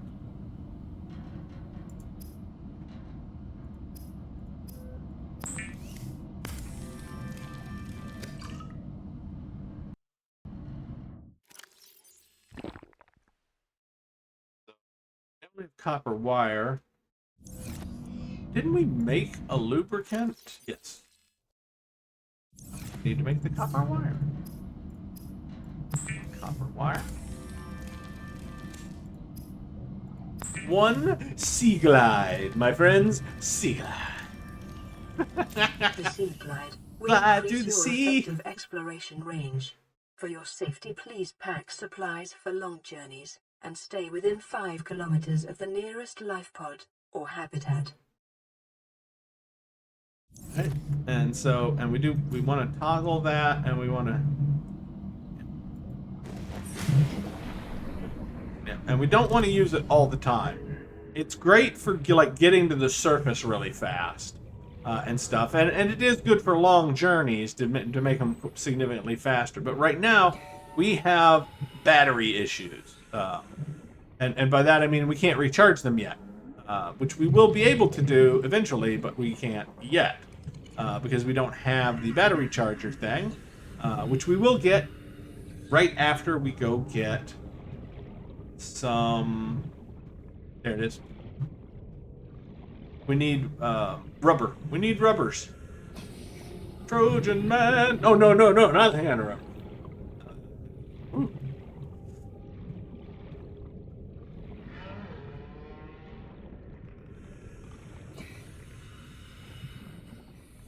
Been on this planet too long. That whole fish is starting to look appealing.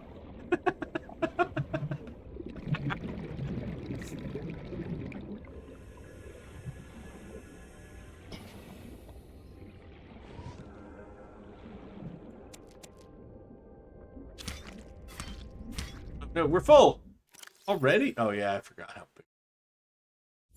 All right, so.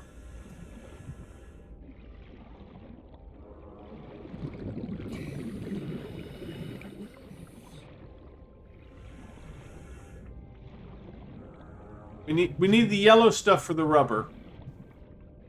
And we need the green stuff for the fabric. The word I'm looking for is fabric.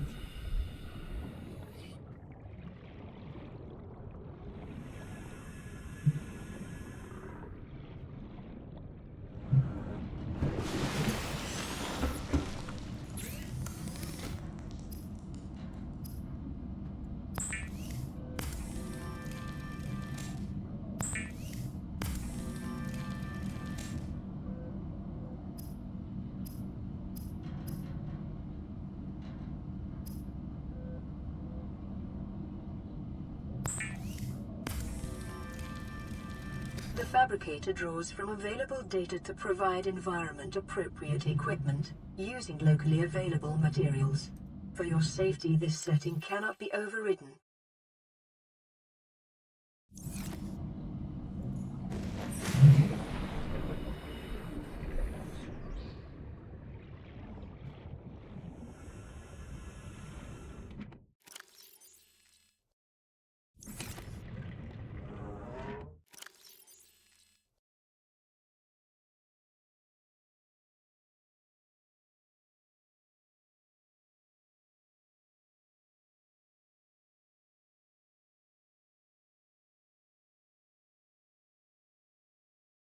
So we need some more greenery. Greenery.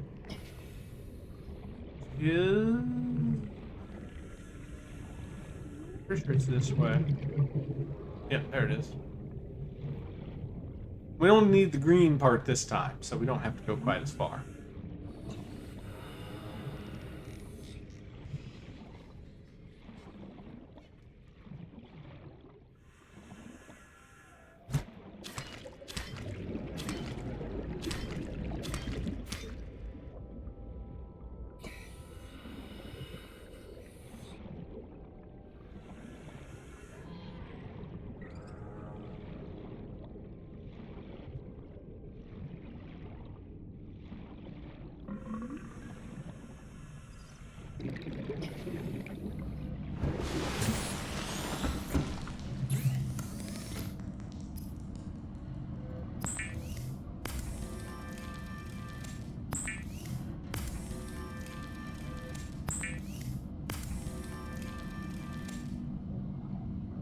And we need...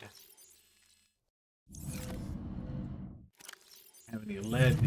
We have lead. We just don't have it in here. There.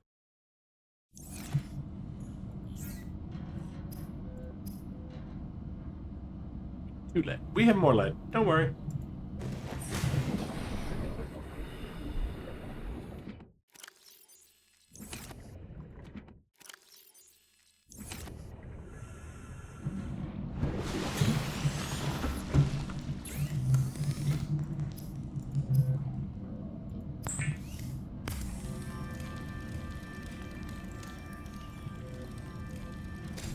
There we go. All radiationed up. Now, let's make that compass too. Might as well. Super useful. Once you have it. Until you have it, it's not really necessary, but it could be. It's actually helpful once you have it, because you know what direction you're going. Alright, I don't remember what the components are. Copper wire and wiring kit. Yeah, we've got enough. We've got stuff for both. Copper wire. Yes, we have the stuff. Kit. Wire.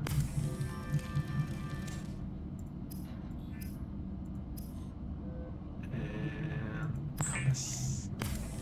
Compass! Alright, we just need another wiring kit, and we can make that mask, which we will need. I know, it seems like we're making so much stuff, and we don't have to have it right now, but we do need it. We will need it, rather, very soon. So we definitely want to get it. There.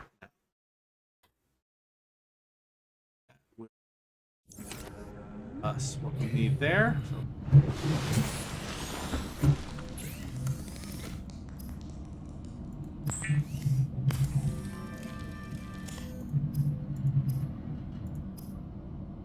One rebreather.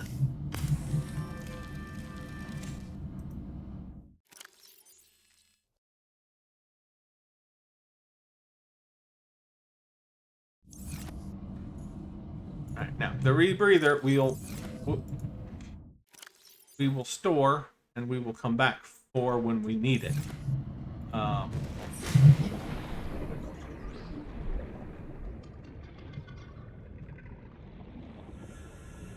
Need to get food and water. Come, food. You are food.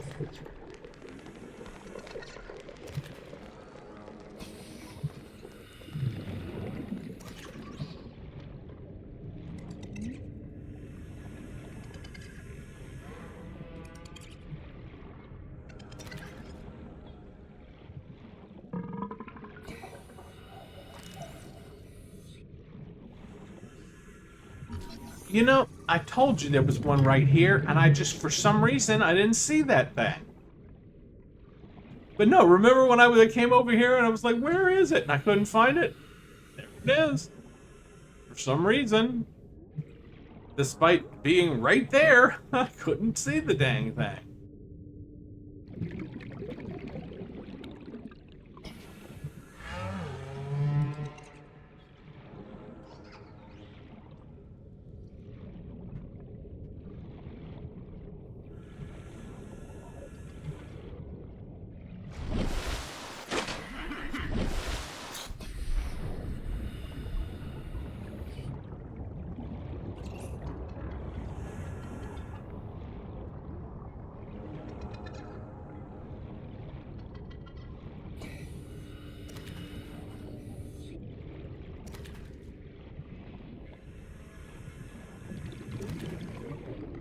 Probably enough.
All right. I'm going to take another little break here. You guys probably won't notice. I'm just going to pause it and then resume. So I will be right back. Then we'll listen to the radio message. Time to listen to a radio message. Play. This is Avery Quinn of Trading Ship Sunbeam. Aurora, do you read? Over? Nothing but vacuum. These Altera ships. They run low on engine grease, send an SOS. You offer to help, they don't pick up. Aurora, I'm out on the far side of the system. It's gonna take more than a week to reach your position. Do you still need our assistance? Over. I'll try them again tomorrow. Damn charter's gonna have us blowing our credits running errands for Altera. See what the long-range scans pick up in the meantime. Yeah, that's a good possibility. Yeah, definitely. And everything we thought we were not going to get rescued, so that's hopeful.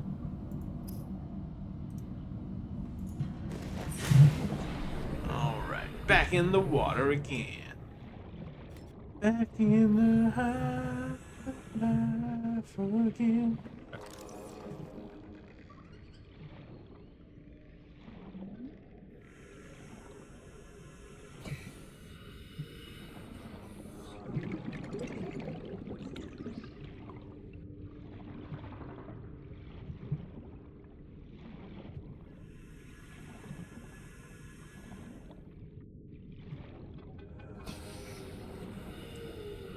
Now,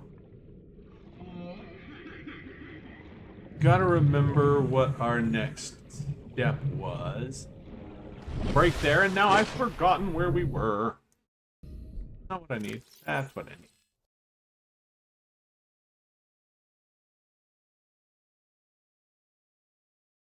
Alright, so we got the radiation suit, we got the compass.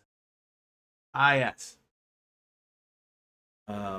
We need to build a sea glide, so we needed lubricant and... No, we have a sea glide. We have that. We need a habitat builder. So we need a computer chip, wiring kit, and a battery. Right, so we need more silver. Which the best place to get that is right underneath us, actually.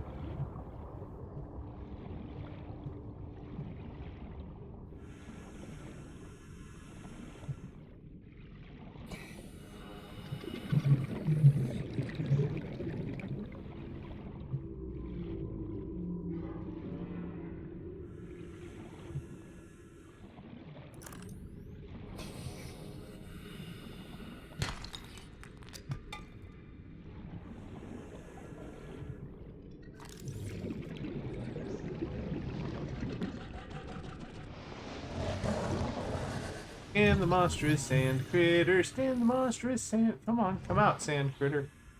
I know he's gonna try to eat us. They always try to eat us.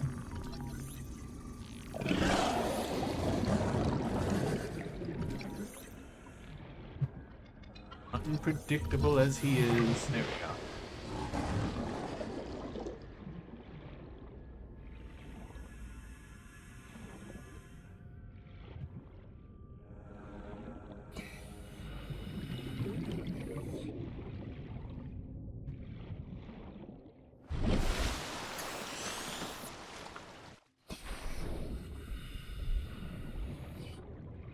Short-range scans suggest this biome supports extensive biodiversity and connects to a number of small cave networks.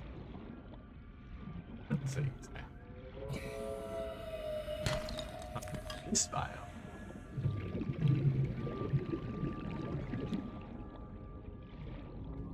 And there's the rest of our bioreactor fragments.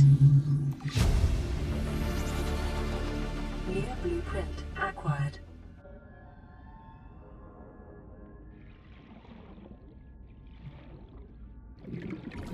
There's our nuclear waste disposal.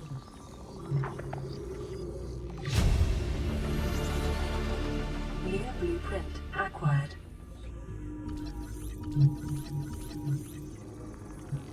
There's the first Seamoth fragment. This is a big step. When we get our Seamoth parts, we will be in much better shape for exploring.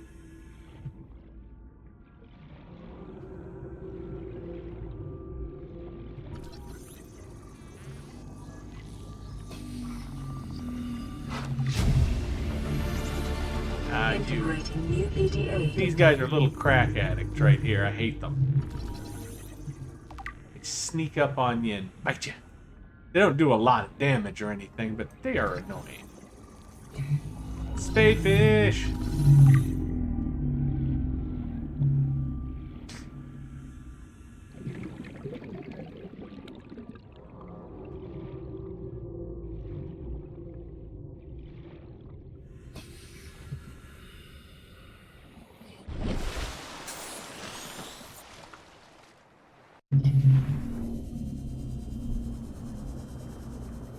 This is where the sea glide starts to come in handy, really.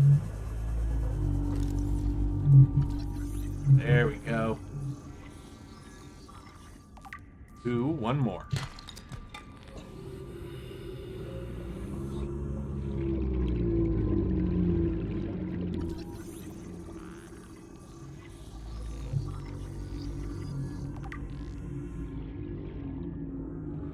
Can't say the scanner room's not also quite useful.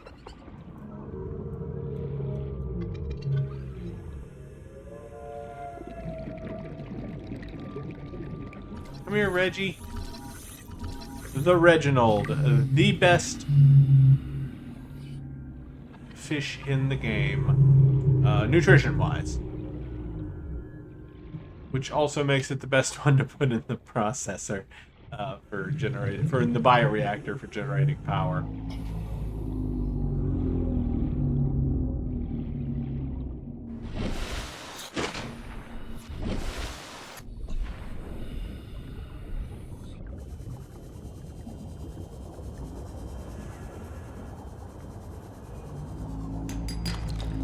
There's some silver. Need more silver.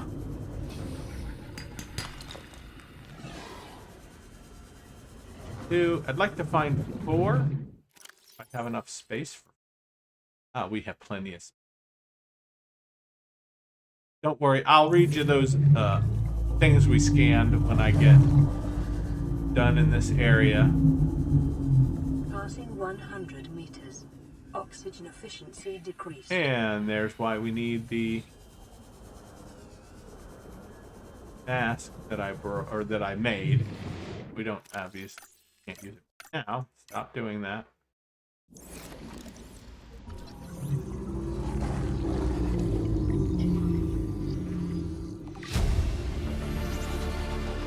Near blueprint acquired.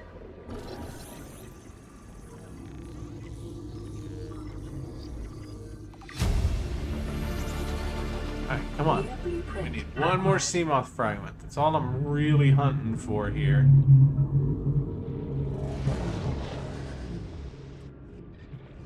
Have that. Oh, that's gonna be a scanner room fragment. We don't need that. 30 seconds. Alright. On our way.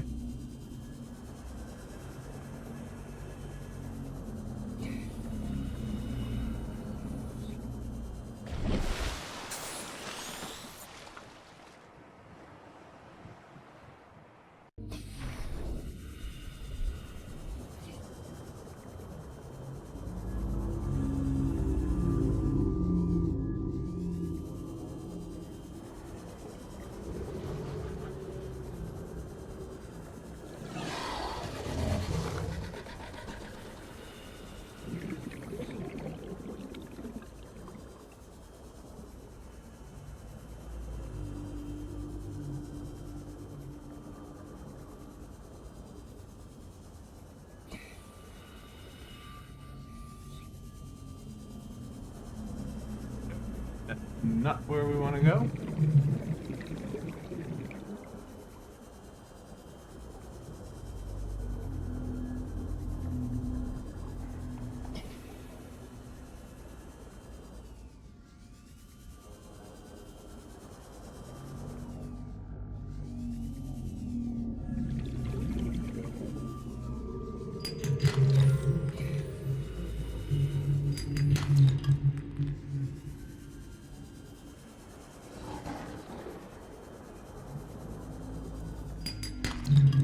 Passing 130 seconds. Oxygen efficiency decreased.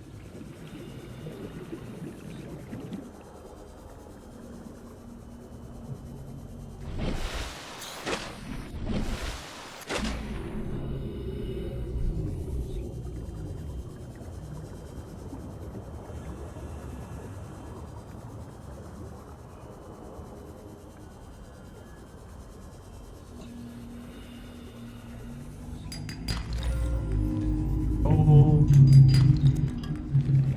lead.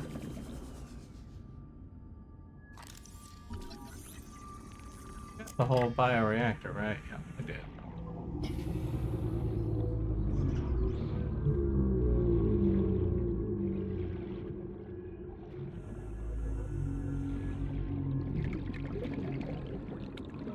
Bioreactor.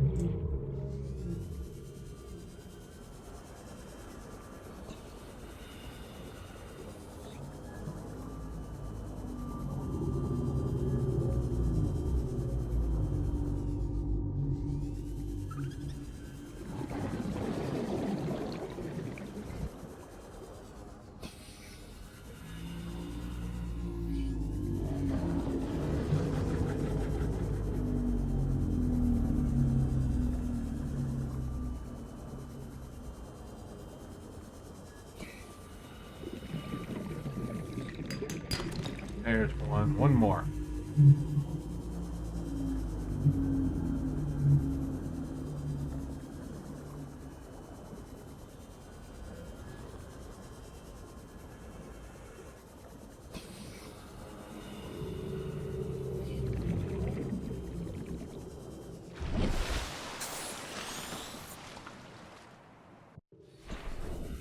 Yes, we're in the radiation suit, and we're in the radiation area.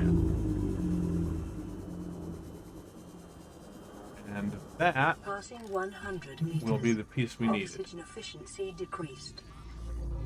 There we go. All right. New blueprint acquired.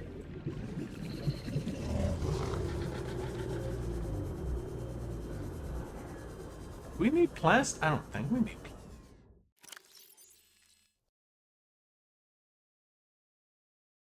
No, we just need titanium. I don't know why it taught us plastic. That's fine.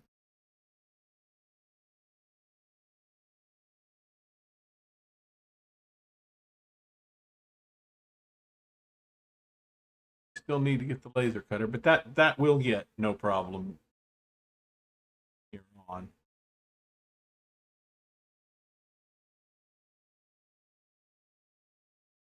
They'll be scattered all over the place for the taking. We will definitely get that pretty. Paste.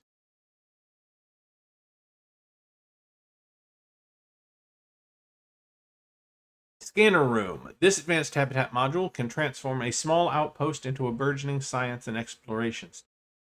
A 3D display in the center of the room stores local topographical data. System can scan for and pinpoint particular materials. Remotely controlled drones scan the area up to 500 meters in range. Wall-mounted camera feeds allow for live control of scouting drones. Upgrade console may be used to enhance the module's function. Seamoth. The Seamoth is a one-person vehicle with an independent, replaceable power cell fitted in the rear and a fully customizable design. Low-power, multi-directional thrusters enable it to function equally well in sea or space environments. Most long-range vessels carry at least 2 vehicles of this class to facilitate the exploration and exploitation of small astronomical bodies. However, they can also be fabricated as a standard mobile vehicle bay. Ratings: top speed 13 meters per second, acceleration 5 meters per second, distance per power cell 10 kilometers, crush depth 200 meters below sea level, upgrade module slots 4, dimensions 3 meters by 1.5 meters by 1 meter. Persons 1. Sea moths may be modified by installing upgrade modules to the access point mounted on the wing. These include increased cargo storage, superior power, pressure and collision compensation, enhanced sonar, and defensive capability. In B, these modules may only be manufactured at a moon pool outfitted with the vehicle modification station. The Sea Moth, it goes anywhere but land. Technically, you can make it go on land too, but it'll only go on land once, and then you'll never get it back. Fighter, vicious pack hunting predator, 94% muscle, 4% connective tissue, 2% brain, indiscriminate when hungry, almost always hungry. 1. Specialized olfactory antenna, employed in detection of bodily fluids in the water at impressive range. Secondary pair of eyes, likely dedicated to detecting the peripheral movement of large predators and hungry members of its own species. Overdeveloped tail fin, favors outpacing and outnumbering their prey over individual maneuverability.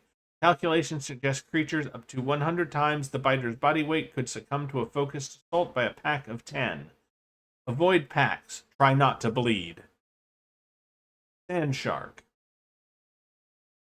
Man, that's a lot of mouth. A powerful medium-sized predator that burrows into the sand and ambushes its prey from below. As with many predators, it may be possible to temporarily distract sand sharks by feeding any hungry specimens that draw close. Forward dorsal fin. The unusual location of this fin suggests a purpose unrelated to movement through the water. It may be employed in shifting sand beneath the surface or in mating rituals, or may simply be an evolutionary dead end. Segmented exoskeleton. Thick armor plating renders the sand shark almost immune to attack from above. While it is capable of impressive acceleration, its exoskeleton prevents it from changing direction quickly. The sand shark is thus a perfectly designed ambush hunter, but ill-suited to sustained pursuits. It's also really bad at turning in the water. Ill-designed for ambulation, likely used to disturb the surface of the sand so the lifeform can burrow into the ground. Assessment: avoid. Be vigilant for ambush in sandy biome. Reginald. Hey, Reggie. A small herbivore and a distant relative of the common peeper, sharing the specimen's well-developed side-facing eyes, approximate size, and body profile. Coloration: dull green coloration for deep water camouflage, luminescent tail coloration, likely part of mating behavior. Diet: filters algae and other plant material from the water via 4 gill-like forward-facing orifices. There. Assessment: edible, high calorie content. The highest calorie content in the game, actually. A medium-sized herbivore found in deeper waters. Single eye. Observed swimming near to the seabed from where it can keep its one eye on predators in the water above it. Mottled green coloration. Commonly encountered in plant environments, the spadefish is well adapted to hide amongst the vegetation. Behavior: spadefish tend to move in loose shoals, and despite their low speed, will take necessary measures to avoid confirmed predators. Assessment: edible. Sort of. They're not very edible. I mean, they are edible, obviously, but their calorie content is rather meager.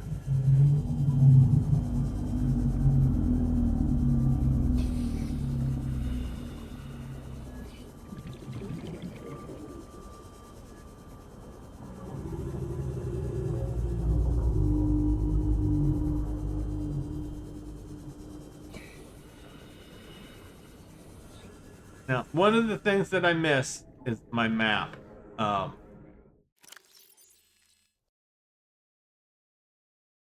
There is a mod that gives you a world map,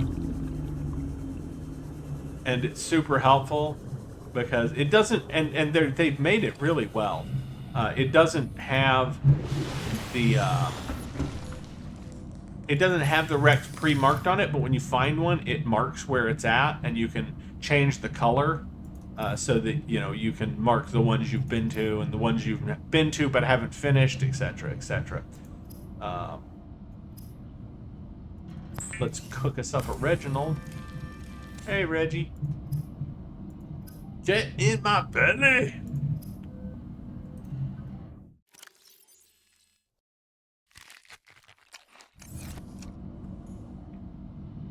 As you can see, generally food is not the problem. If anything could be said to be the problem, it would be water.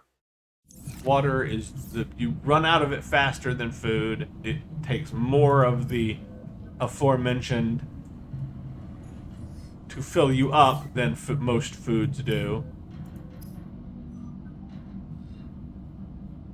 And in fact, some foods, like salted fish that lasts longer, will make you even more thirsty. There we go. We need you. So we need a computer chip and wiring kit. So let's go with the wiring kit first.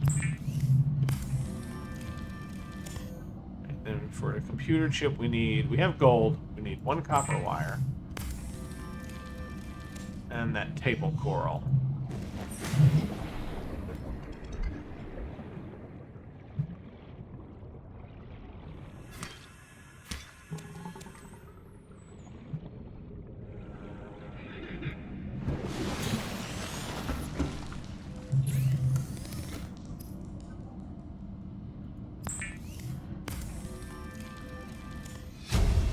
There we go.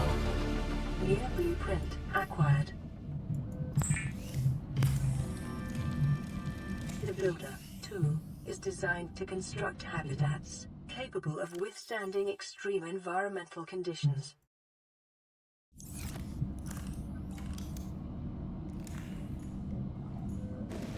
All right.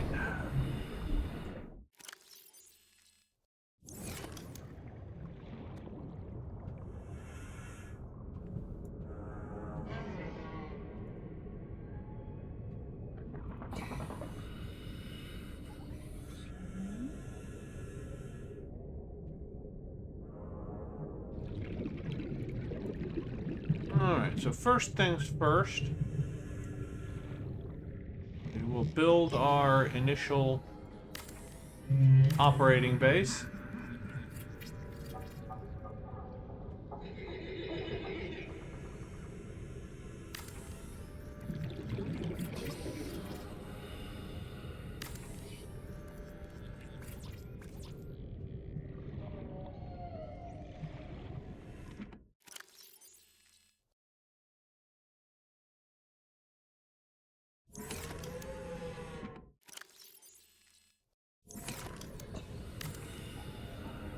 Alright, now we need to build a hatch, so we need some quartz, which we don't have any of right now. I don't think we have any of it at all at the moment, which is fine. We can get some.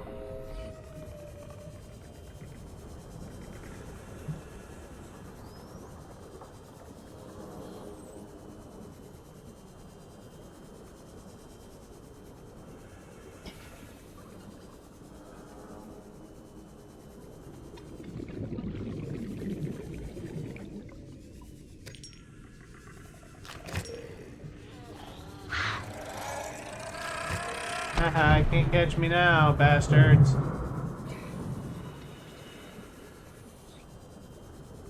Little freaky fox.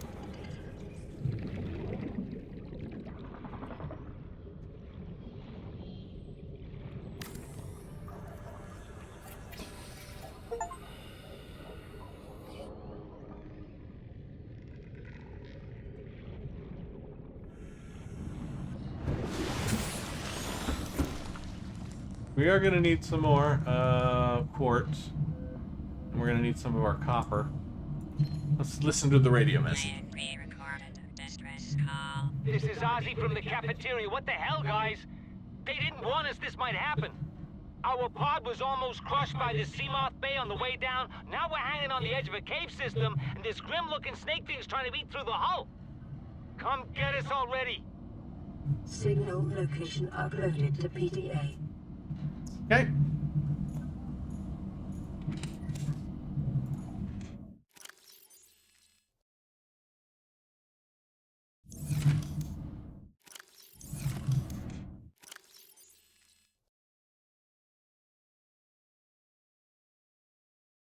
You have update. Okay.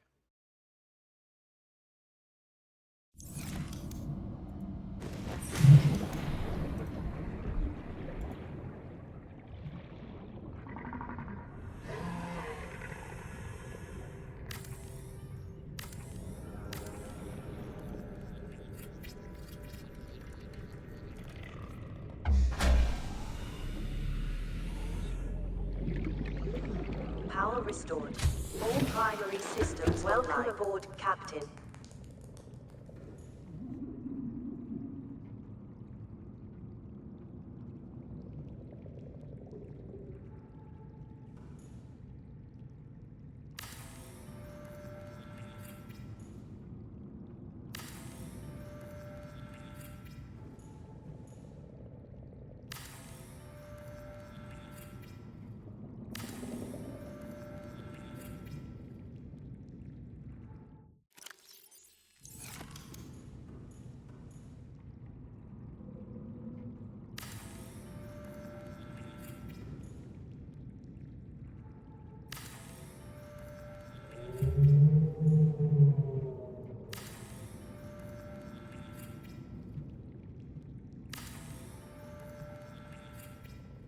Our first and most primitive base.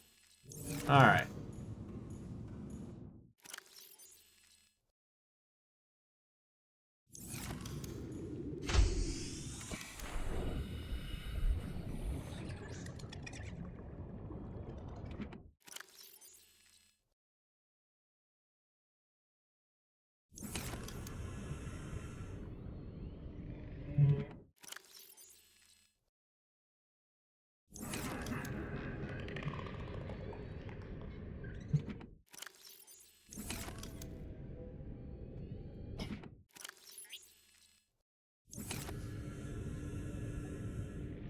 Thank you very much. Don't be dropping my builder.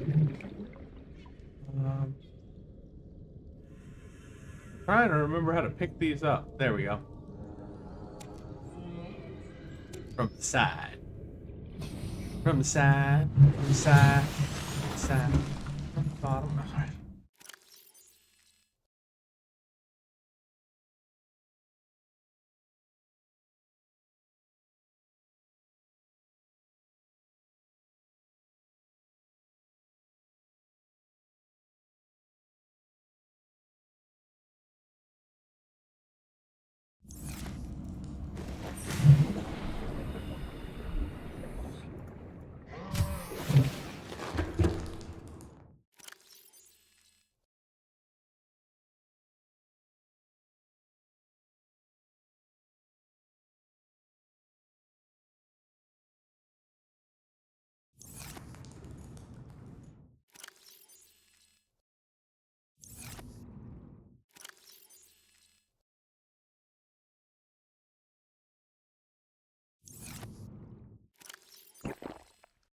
All right. Now that we've got some real storage,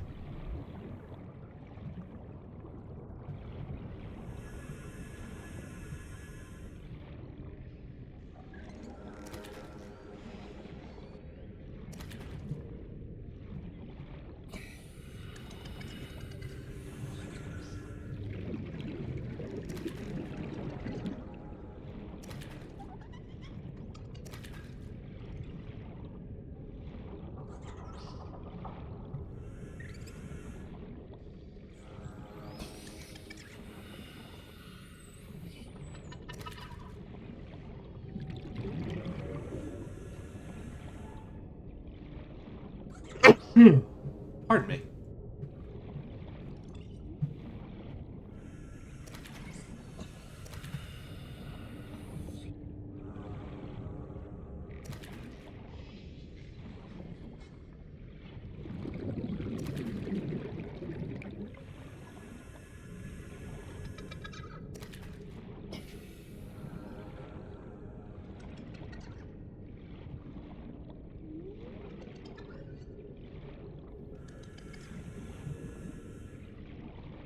And I always build this first one right next to our pod, because first of all, I continue to use our builder on the pod.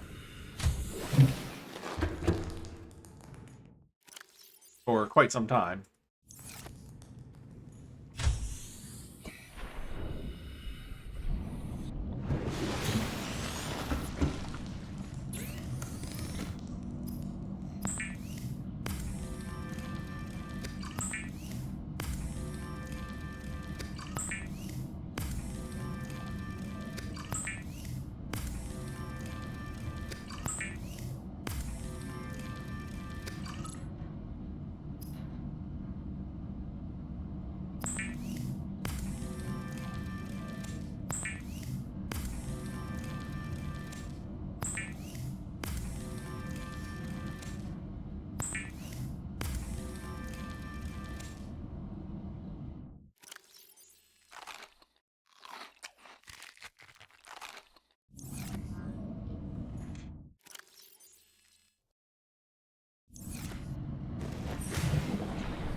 Next project.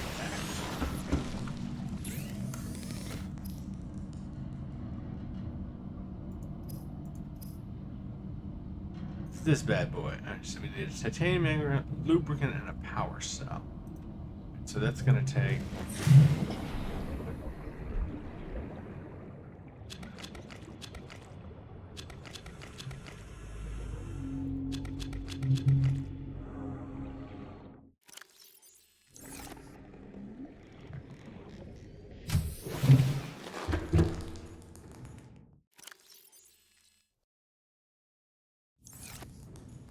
Copper.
Now we can be more greedy, because now we can technically, and honestly, this is what they should have done with No Man's Sky.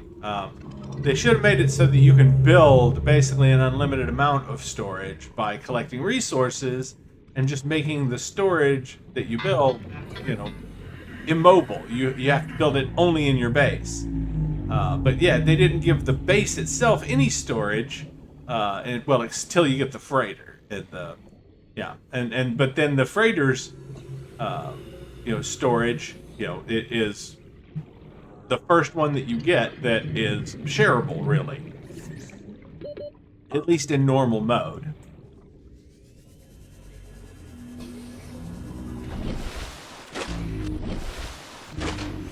But the storage is not unlimited either. And it's significantly harder to get than any other type of storage. So there is that as well. Because you can't just build it for resources. You should be able to. Like, there's no logical reason that you shouldn't be able to just hire a mechanic to build you storage as part of your... You shouldn't specifically have to get those from... You know what I mean? It just... That doesn't really make a whole lot of... There's not a whole lot of logic involved in that part of that game.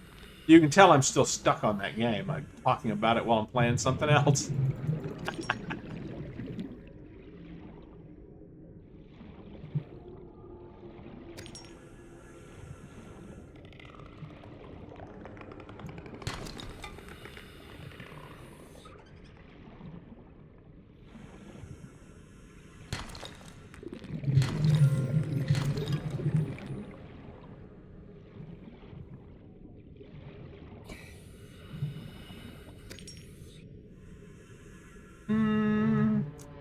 Probably a crash fish egg. I'm going willing to bet it.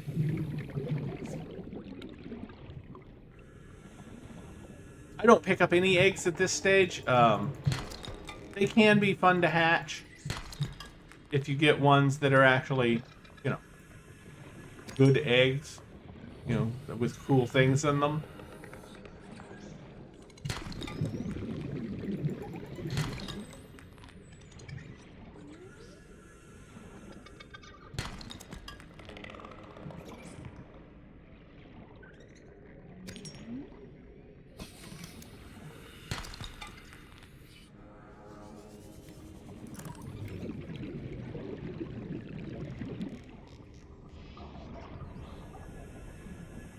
Another message.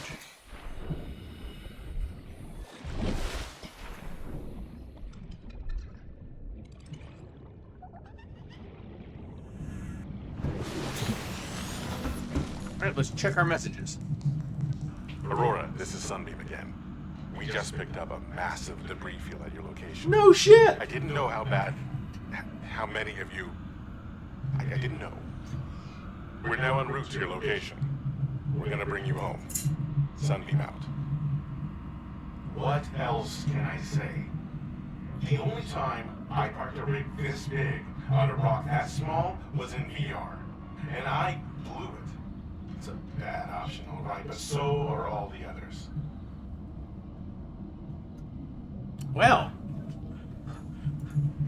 my confidence in that guy is just soaring right out of the clouds.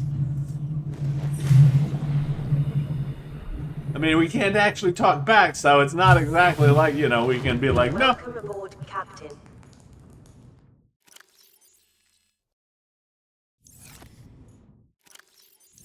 You know, our PDA is a cheeky son of a bitch. I'm assuming that's our PDA because it's got the same voice as our PDA. That speaks to us every time we go, welcome aboard, Captain. It's like, why is it calling us Captain? Because we're getting on the... Because I don't think we're actually a captain.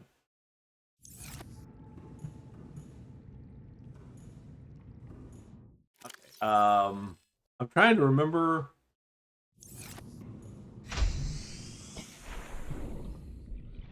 That's right. I remember now. We need to build this bad boy. So we need a titanium ingot. Can we make that yet? Can we make that yet? No. No, we cannot.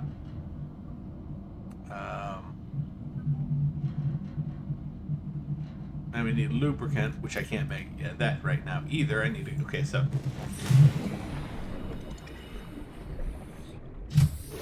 Alright, so I just need to clear out a little space.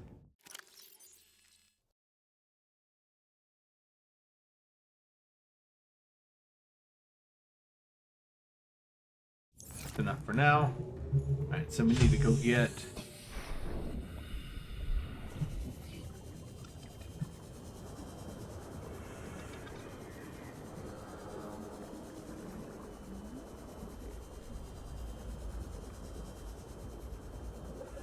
these bad boys.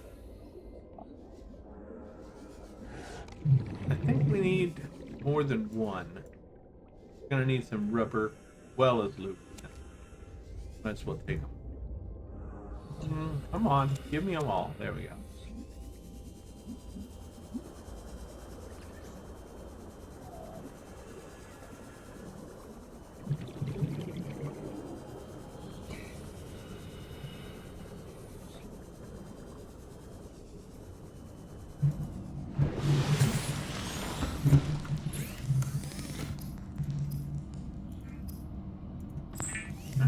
should have enough for 2 lubricants. And 2 rubbers.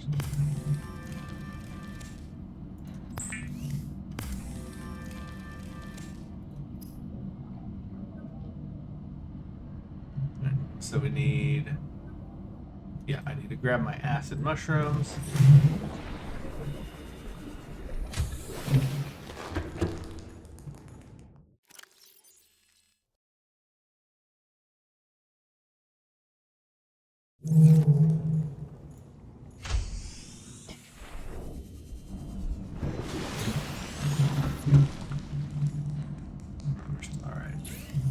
You can start producing stuff too fast at a point, and it will be too much for this to keep up with. We're not quite there yet.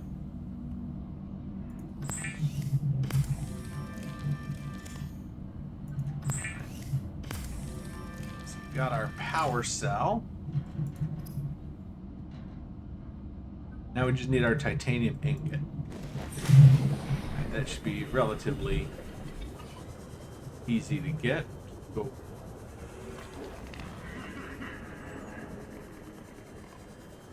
Where our stalker friends are, they've always got some of this.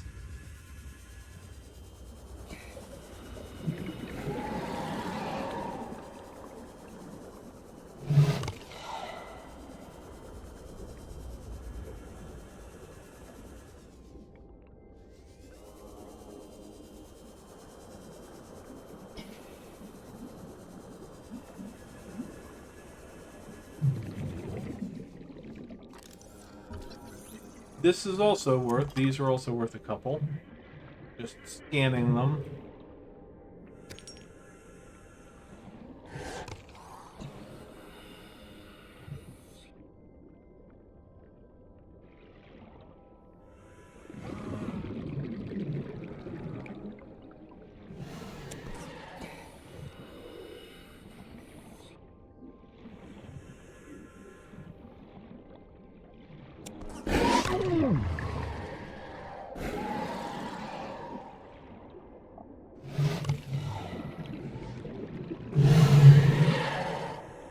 Yeah, they get a little cranky when you steal their scrap metal.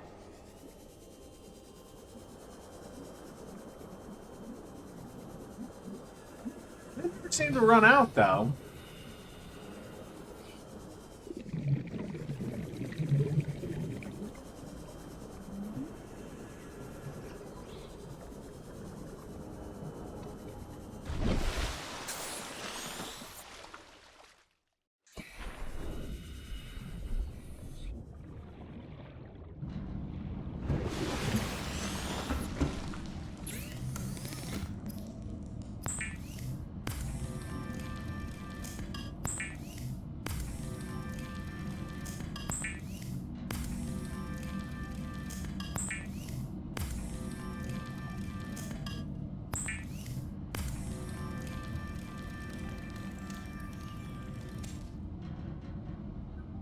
I believe I need 2 of those, but not for just this first thing. So take this.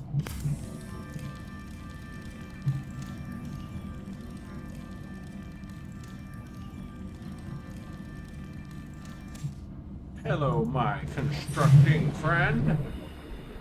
I'm aware. Please, gotta put it. Put it slot first.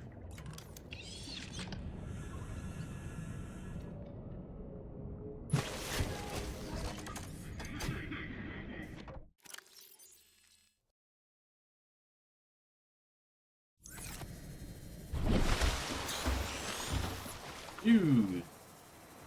Alright, so only 1 to start with, so we need lead glass, another power cell, and another titanium ink. Alright. We have the rubber, lubricant, lead, and glass. We have the stuff for it. I already collected it.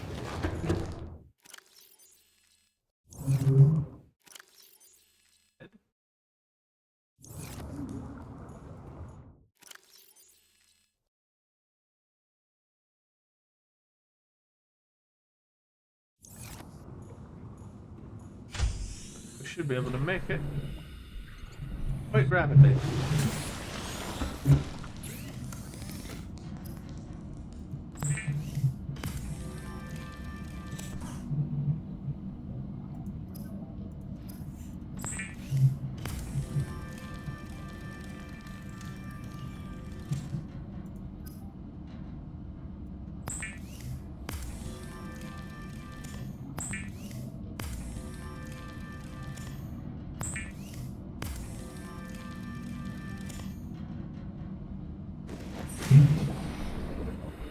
That should.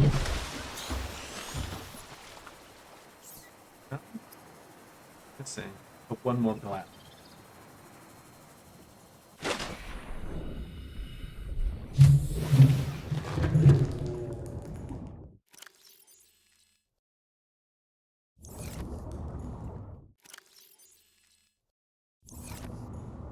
Have to make more batteries.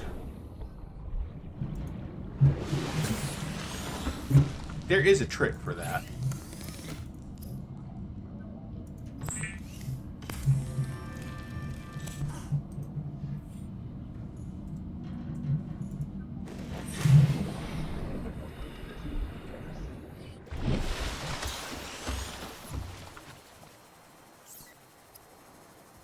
The Seamoth is a fast, safe mode of transport, but remember that swimming is good for your glutes and endorphin levels.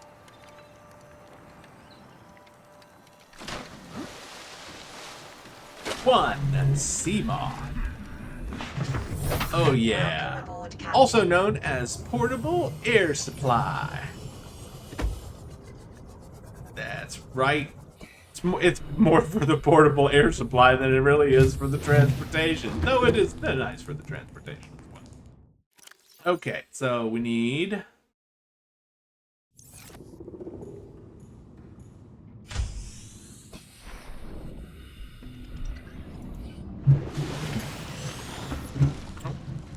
I have another message. This is Life Pod 6. I have a passenger on board. Coordinates attached. We've landed a kilometer from the crash site, but there's radiation in between us and the rendezvous. Request immediate assistance. 6 out. Signal coordinates corrupted. Approximate transmission origin recorded to data bank.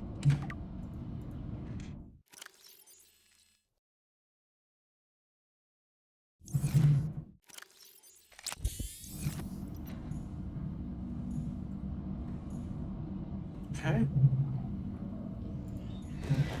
So I need some.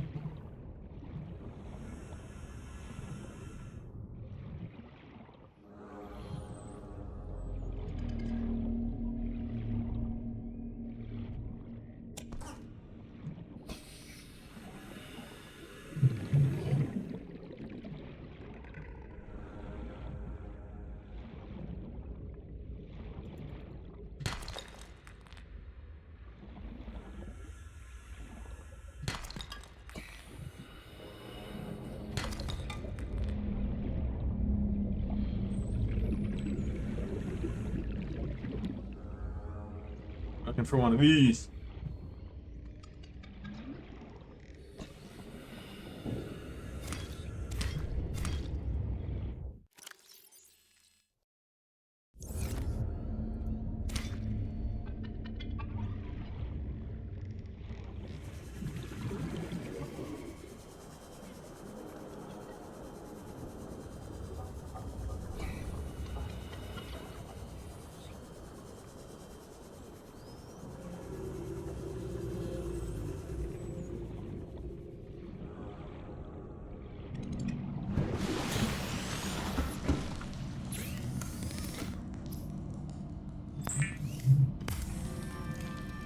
Bleach is an essential chemical used for cleaning wounds and purifying water.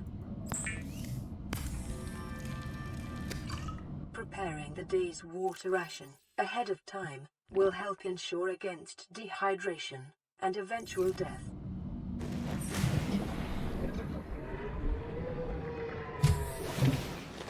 Welcome aboard.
All right.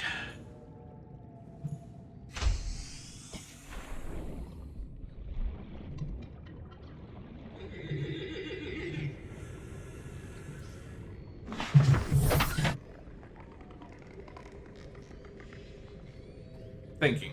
Okay, our next thing, I think we need to make a couple of beacons.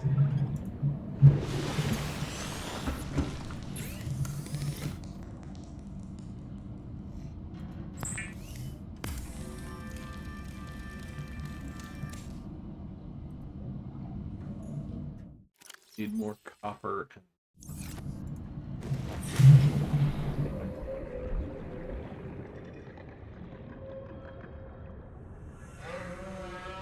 Oh, where is it?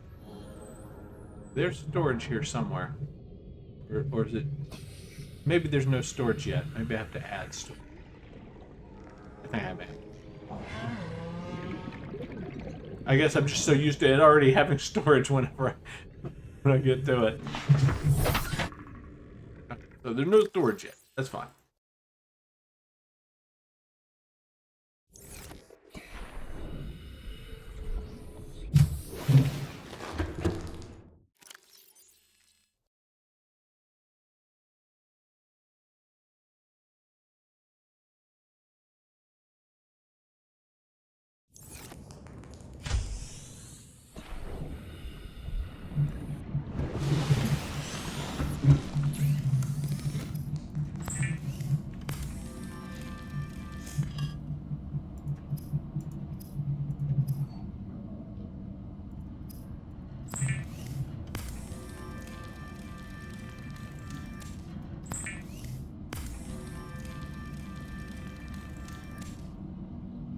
Okay, so we got 3.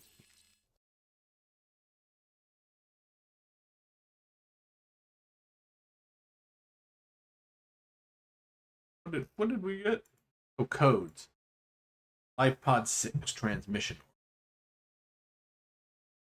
A distress signal has been received from LifePod 6, but the attached coordinates were corrupted. Last available photographic data has been downloaded and analyzed.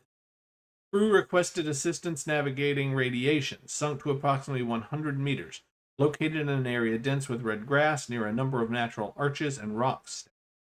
Transmission origin approximately 400 meters west-northwest of LifePod 4's last known.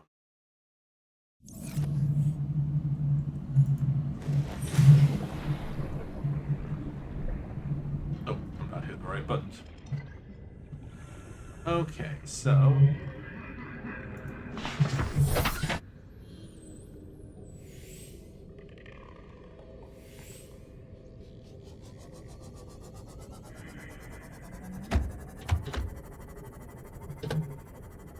So this is our first destination.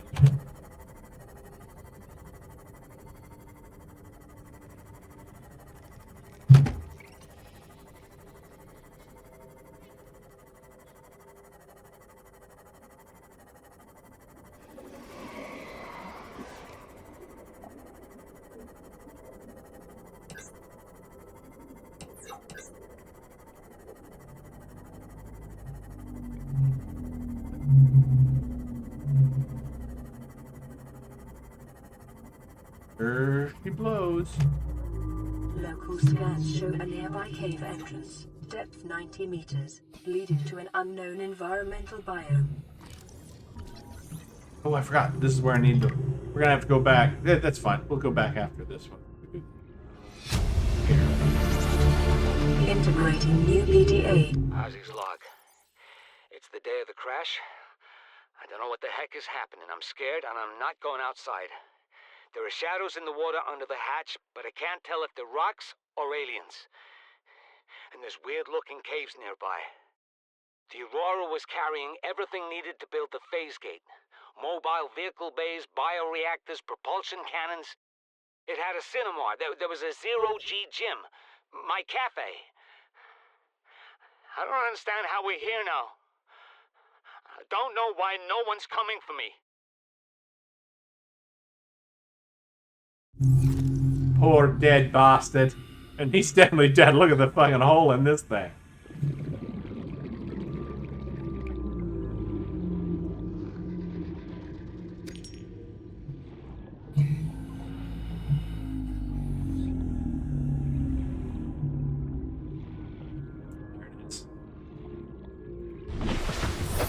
Okay, now, if you were wondering why we brought the beacons, it's for this dude right here.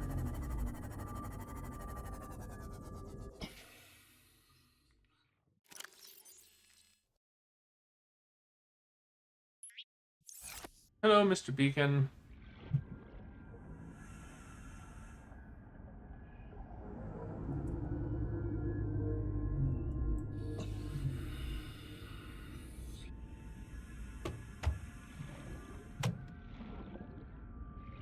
Right. And we actually, I was to say, yeah, we actually should be able to do most of this one without our mask, but we will want our mask because it does go just deep enough to start draining us faster. And I have died in this particular wreck an innumerable number of times.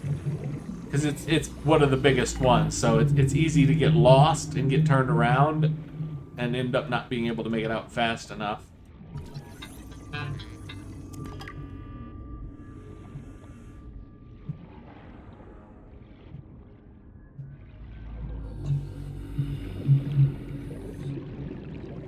But we should be able to pick up a battery charger, I believe, in this rack.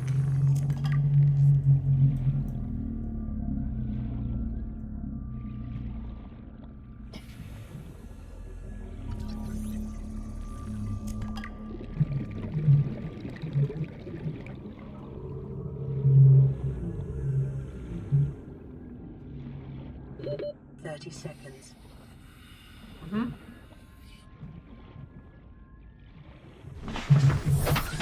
Much faster than going to the surface.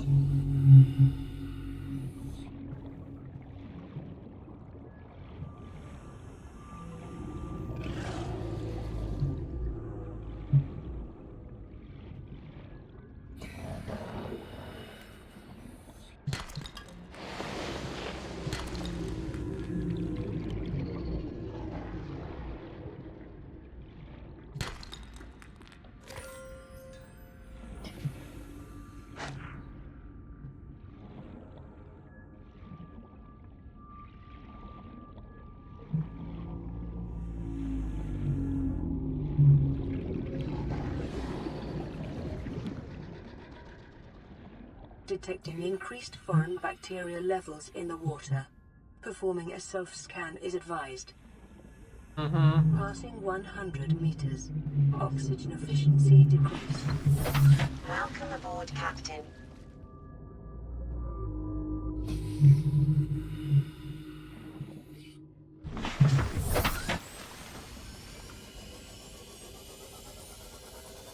And that's not about where we're at, by the way.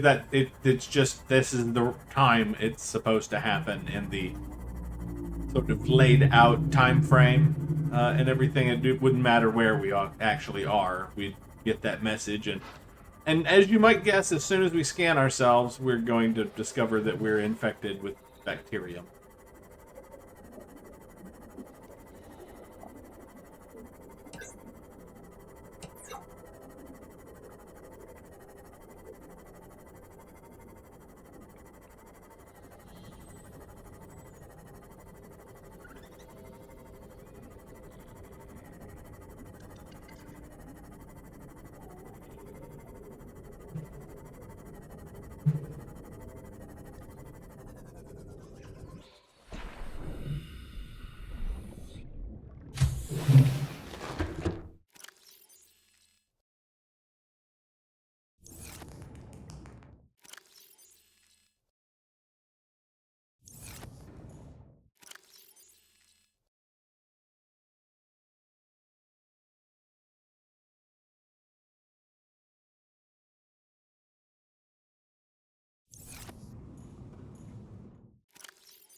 There it is. Trying to remember where my mask is. To just switch it out. Put this one in here for the time being. Alright. Pause for a break. Okay, I'm back. I know that seemed to take very little time for you, but I went and got something to eat and made some phone calls. I just had some stuff I had to get done. But now we are back, and we're gonna just I'm just taking it pretty easy on this, and everything, having a little fun with it. Let's see. I believe our next thing we need to do is go back to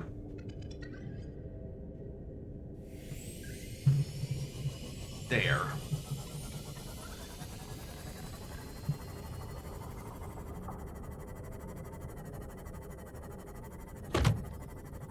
We did get our mask, right? Yep, we got a mask. That's what we came for in the first place, was our mask.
We're gonna rearrange our tools a little bit.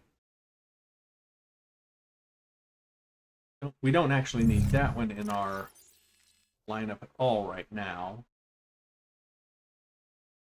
So there we go. Forward that to that. Just a little button press. Right. Integrating new PDA data. Degassi Crew Manifest, Marguerite Maida. Auxiliary Search and Rescue Mission, Marguerite Maida. Position, Freelance Security Personnel. Status, Lost in Space near Planet 4546b. Age at time of disappearance, 42. Mercenary, born in the Mongolian states. Experienced in ship-to-ship and close-quarters combat technique. Tours of duty with the Mongolian Defense Force and the Trans-System Federation. Dishonorably discharged from the TSF 15 years ago for going off mission. Details classified. Emissary Khazar reports Maida was hired to accompany Paul Torgal on board the Degassi into uncharted space and defend the ship in case of assault by pirates or rival corporations. Okay.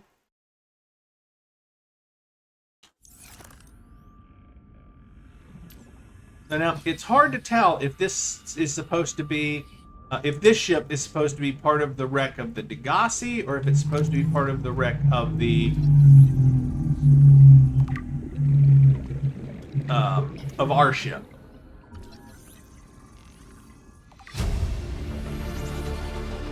New blueprint acquired.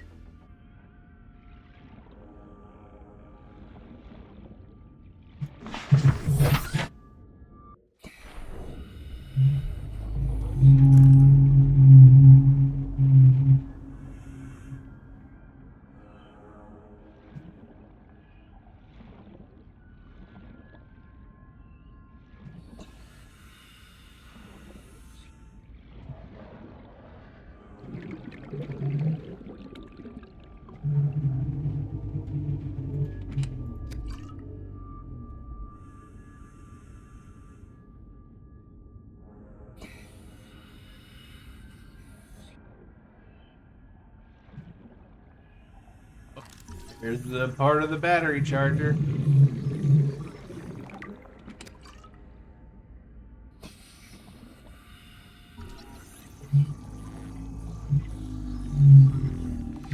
There we go. We got our battery charger, everybody. New blueprint acquired. Perfecto. Perfection. Perfection.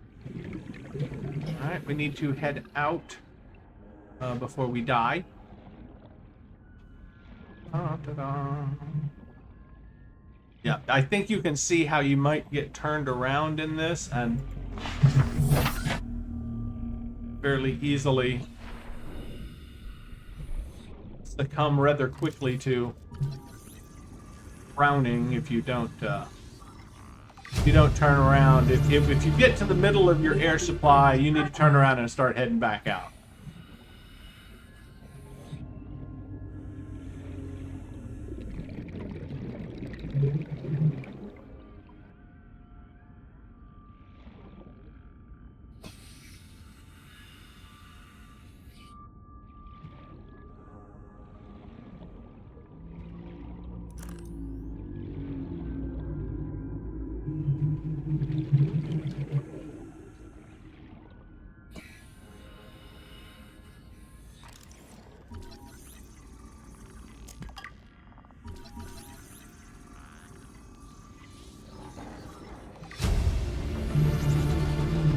Near blueprint acquired.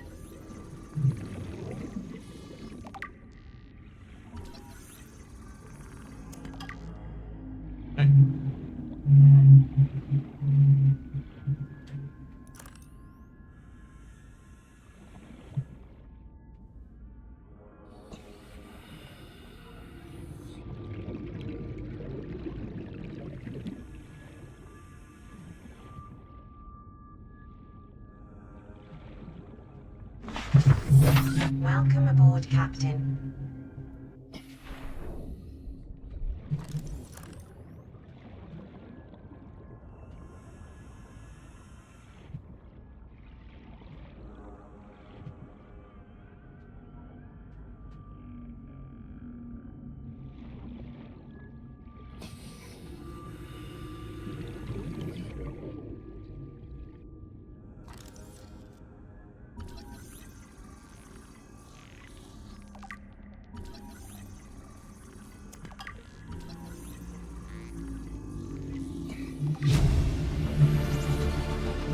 Near blueprint acquired.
Oh, where's the out? Where's the out? Oh, grab that.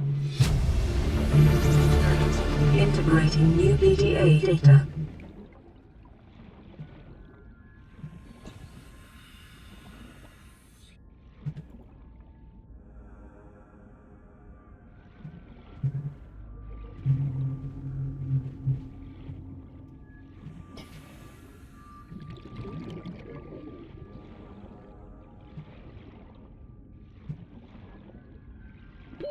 30 seconds.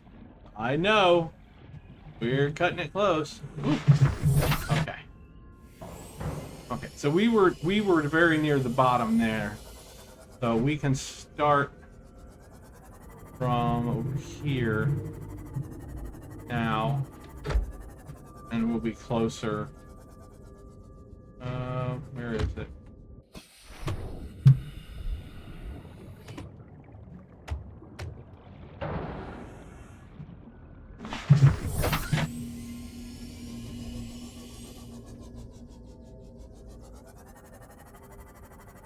There it is. There it is. Okay.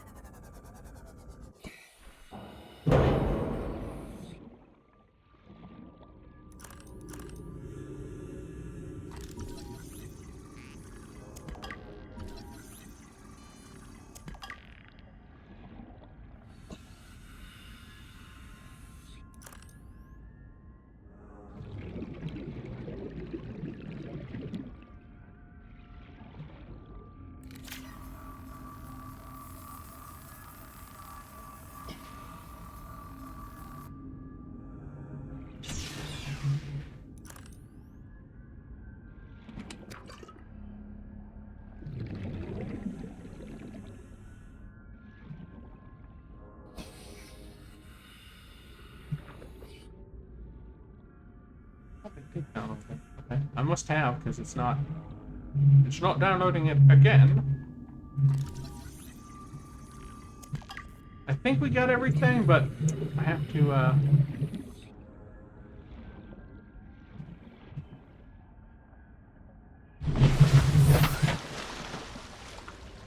want to make sure. I think there is another thing in here that I want. There's a lot of repeat stuff as well, but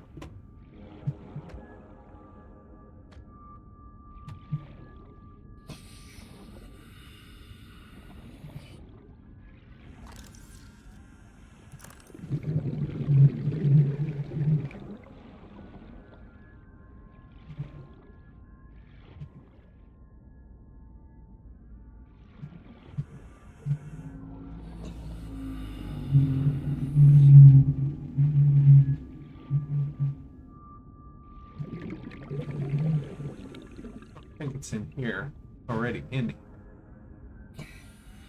Just gonna make sure. Yeah, I don't know why that stuff's not scannable anymore, but it's not.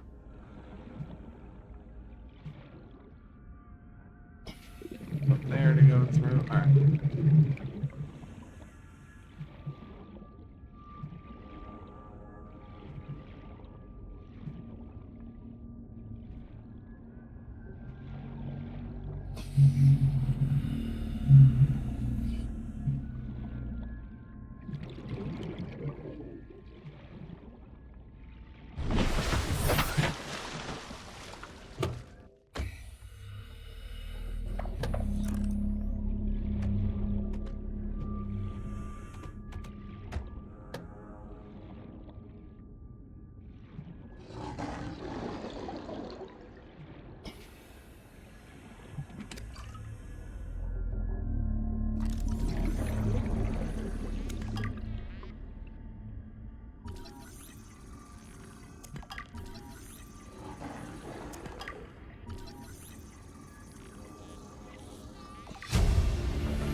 Near blueprint acquired.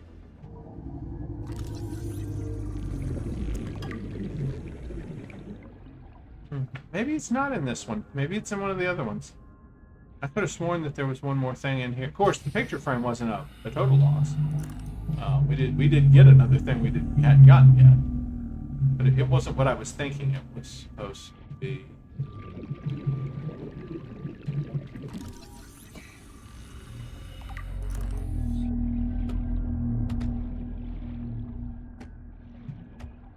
Okay.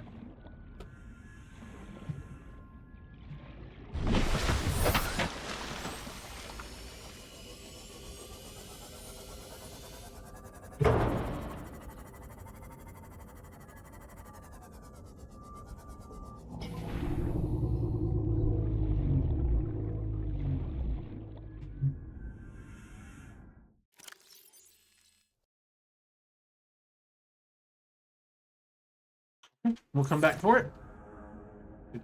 We'll change it before we go.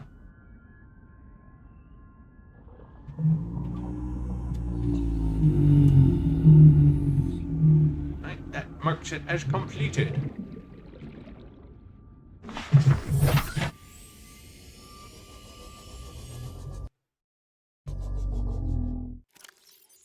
You can actually change its beacon color to change to orange. Orange will be finished. Orange will be ones we already did those. We'll turn these off. We don't need them.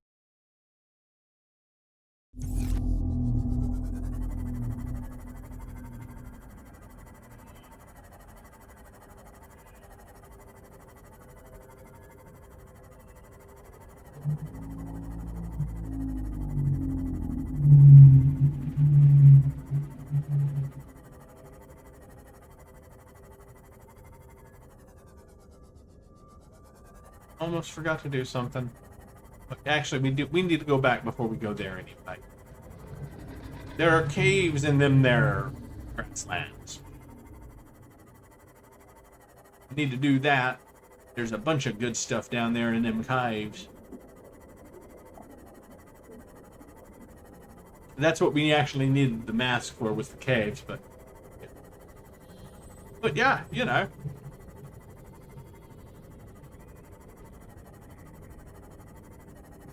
Probably need to eat and drink before we go down there anyway.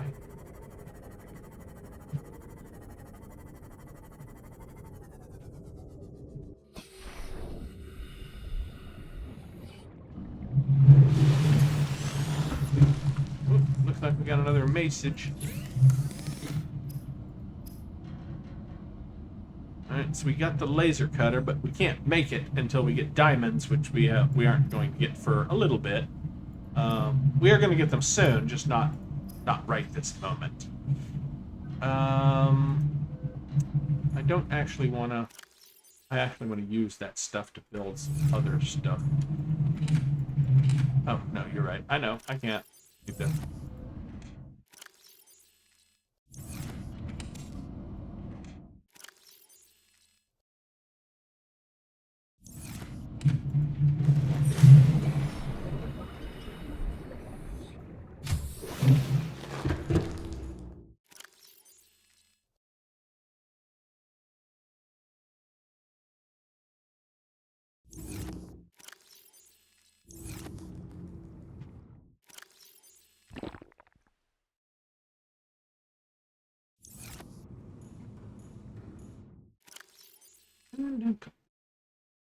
Right there.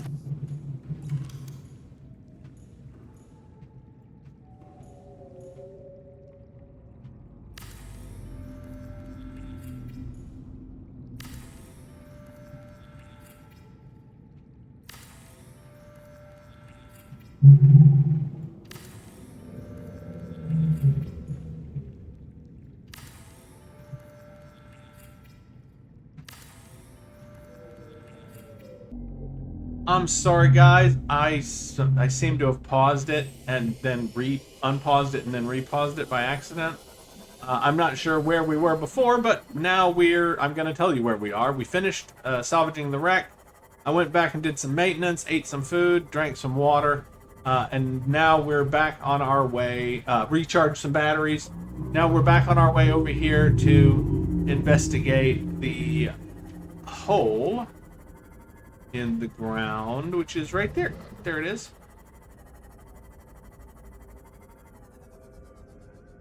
It's a spooky hole.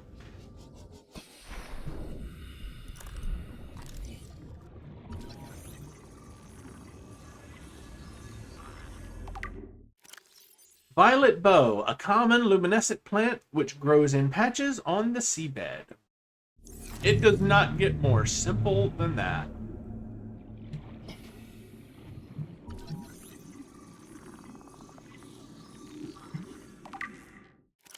Redwort, a common plant adaptable to many different environments. The redwort is a staple part of the diet of many smaller herbivores.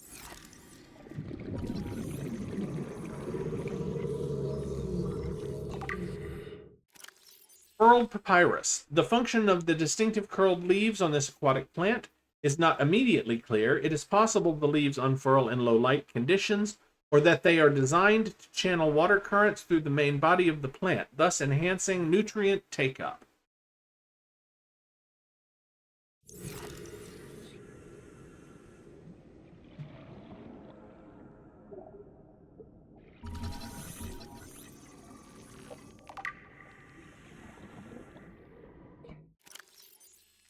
The EI. I'm pretty sure they meant us to say that I, but it's either IE or EI. An extreme evolutionary adaptation where 90% of the life form's body mass is dedicated to the ocular cavity. Number 1, oversized eyeball. Deep-set rings in the lenses suggest specialization for identifying its predators in low-lying environments, long before they come into attack range. Underdeveloped fins. Incapable of fast movement, this species is vulnerable to agile predators at close range. Shark species may have evolved hunting techniques to close on the eye, unseen from above, below, or behind. This organism and the common peeper share a common evolutionary ancestor. While the eye has sacrificed maneuverability, it shares the enhances its cousin's powerful eyesight.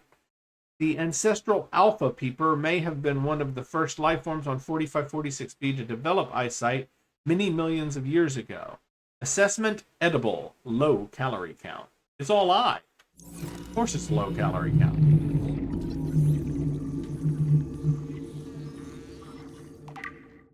Rogue cradle, a complex cave-dwelling flora specimen.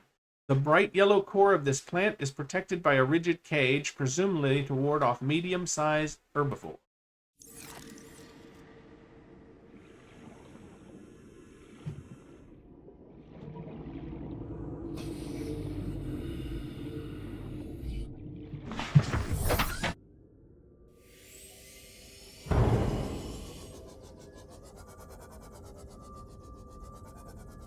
Now, we have to watch our depth here.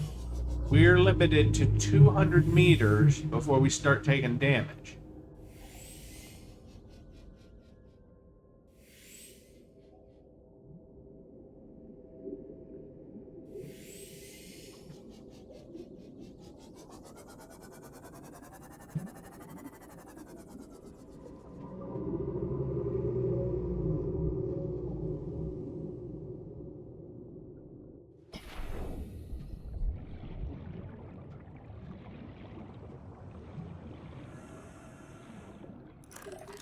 The conditions in this cave support a microcosm of unique, possibly predatory life forms. Detecting an artificial structure somewhere in the region.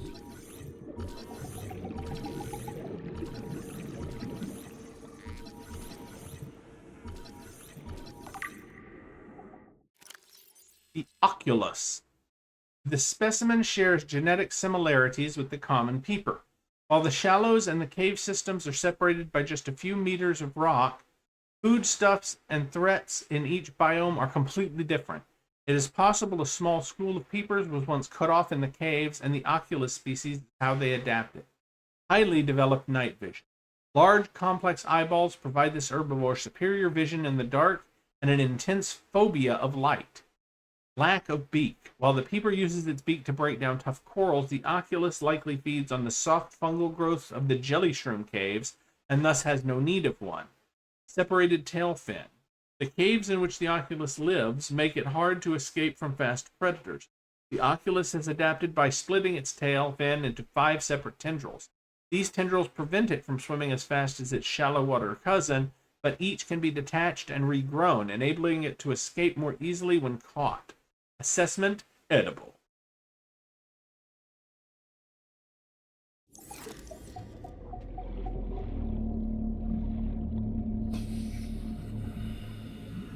Now here's where we have to be relatively careful.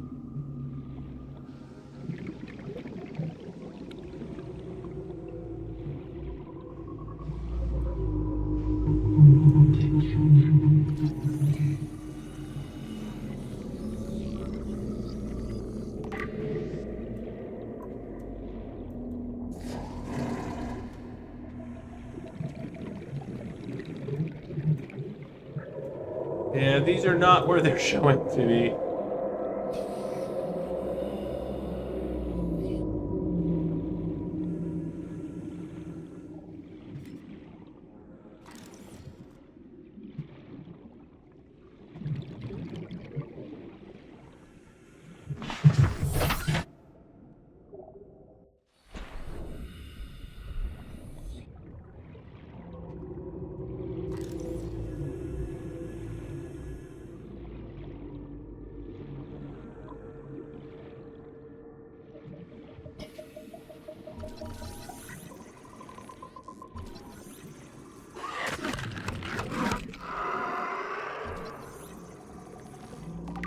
We got him, though.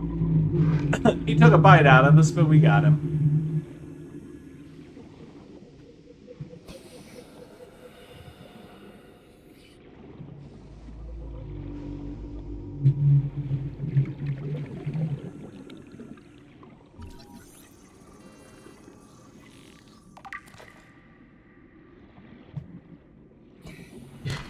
Remember, the materials you gather are the property of the All-Terra Corporation.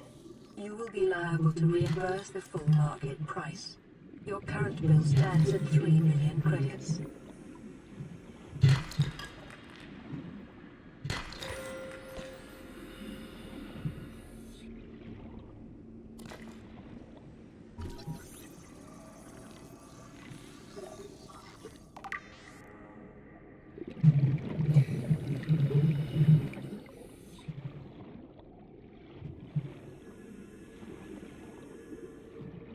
Oh yeah, forgot to do this.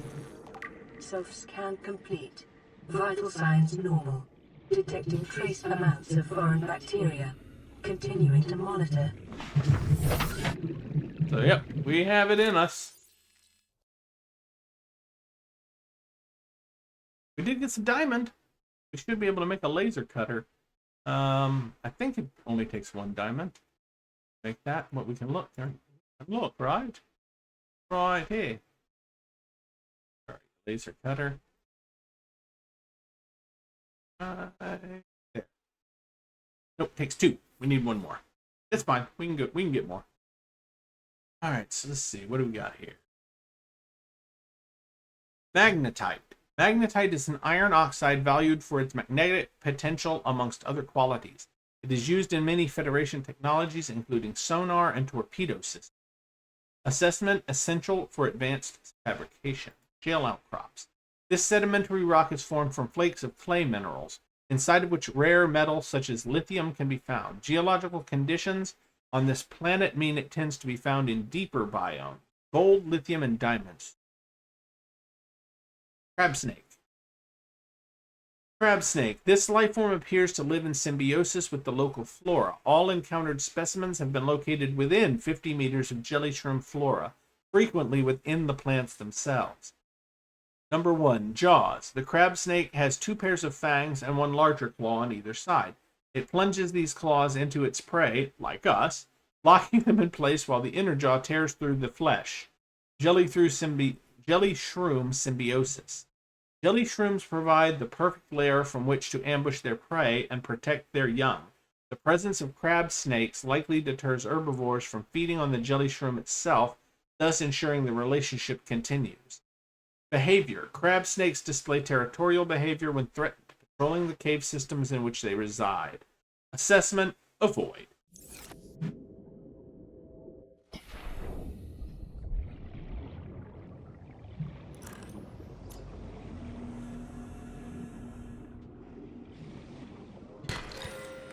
There we go.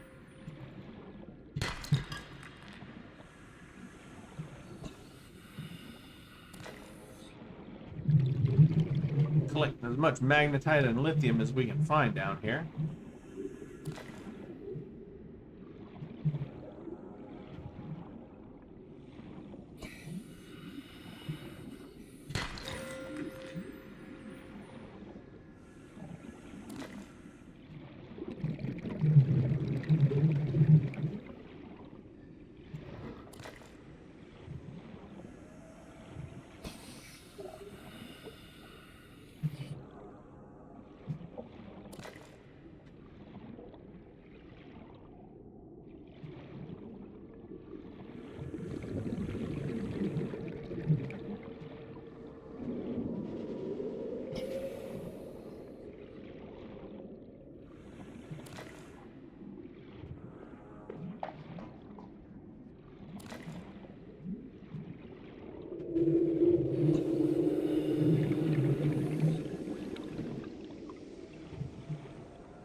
Need more lithium.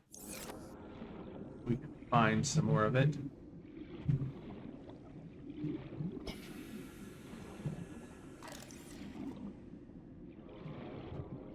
Signal location uploaded to people.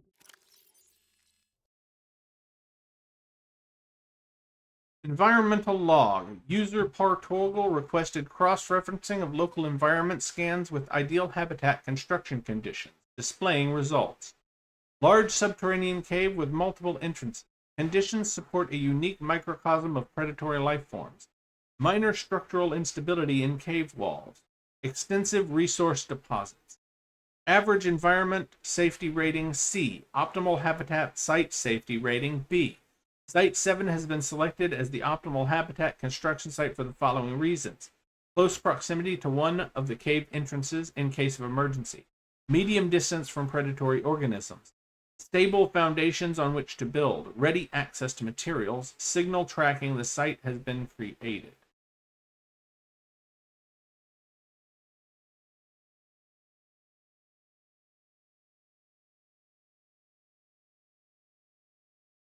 Silly Shroom. A life form unique to a microcosm located in a cave system deep within the grassy plateaus where a high concentration of carnivorous life forms wards off smaller predators. Consists of a tough trunk-like base from which grows a fragile purple membrane. Membrane structure suggests vulnerability to predation, but evidence thereof is lacking. Unknown defensive mechanisms, possible symbiotic relationship. Predators, none identified. Regress shell. This specimen is composed of a complex series of regressing rings connected by tendrils.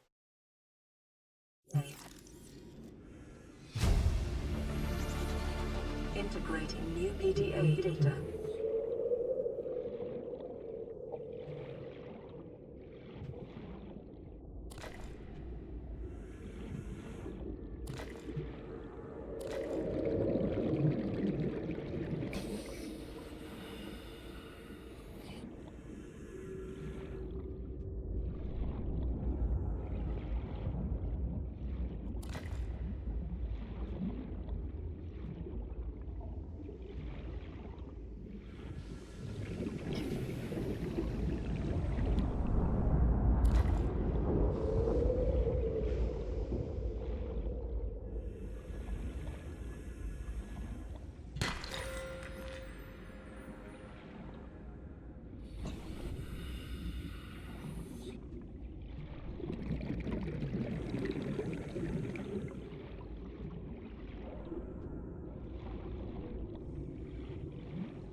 Seconds.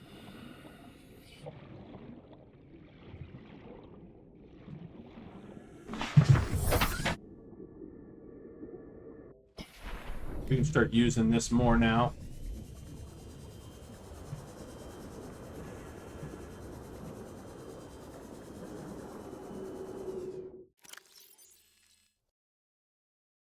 We don't need any more magnetite at the moment.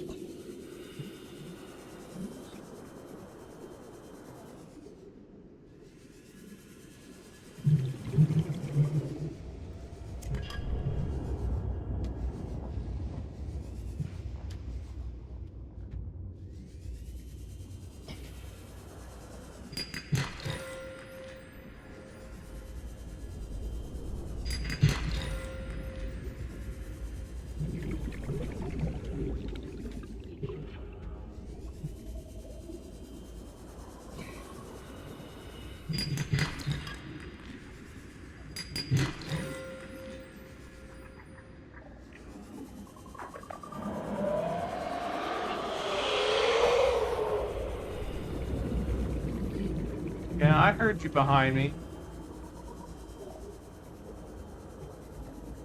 Not exactly sneaky when you make roaring noises.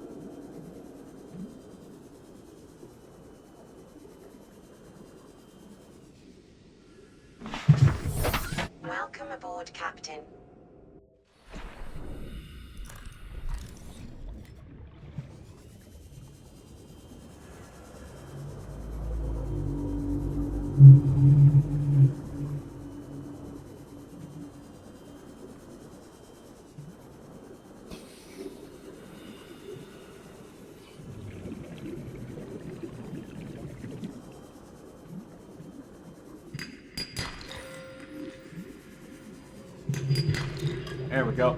All right.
Hello, my lovely friend.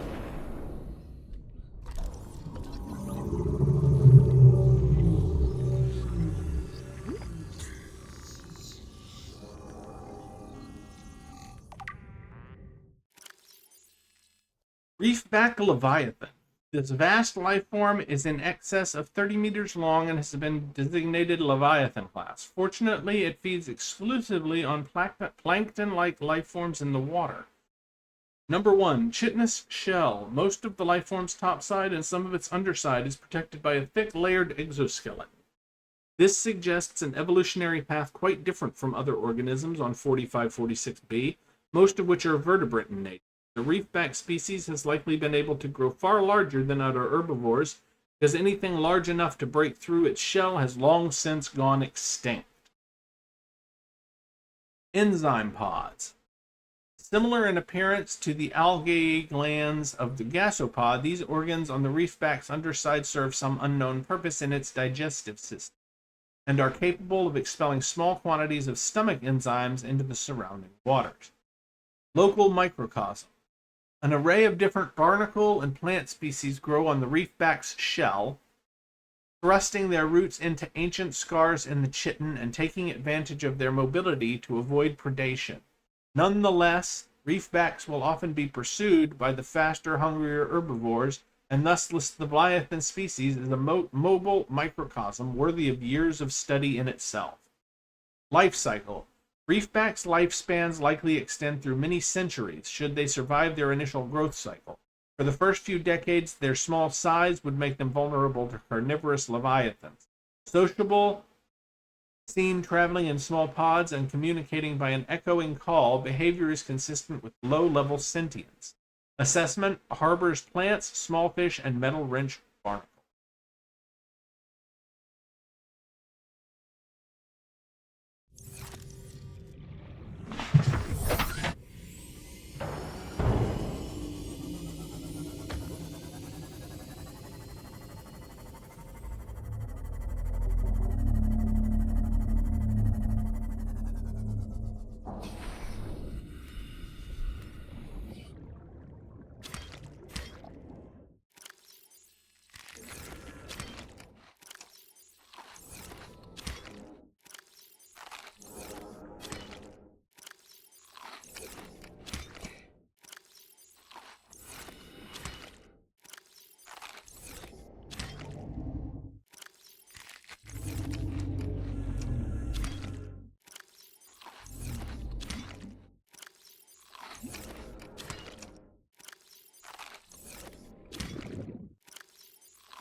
always change your batteries out.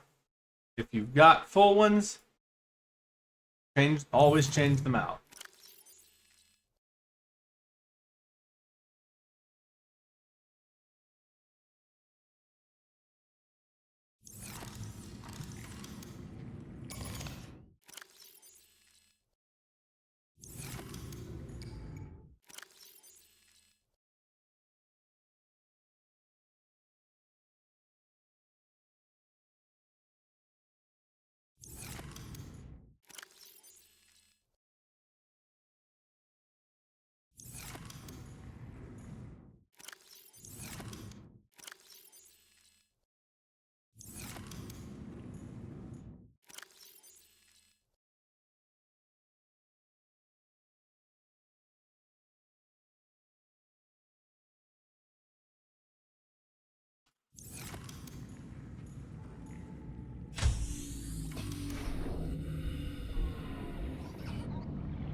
Need a battery and titanium.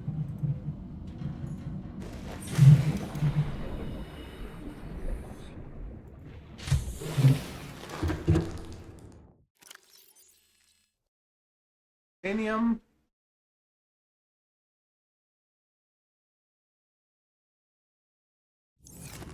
I don't have any copper.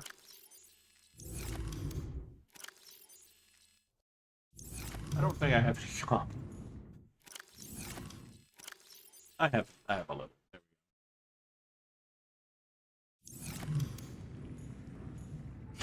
There we go. I need to go get some copper.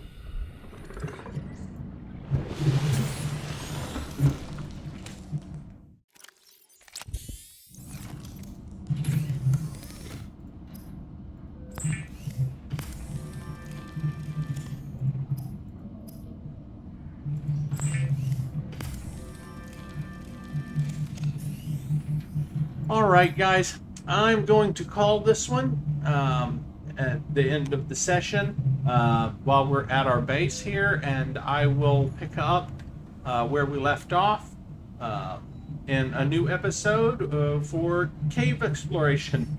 I'll see you then.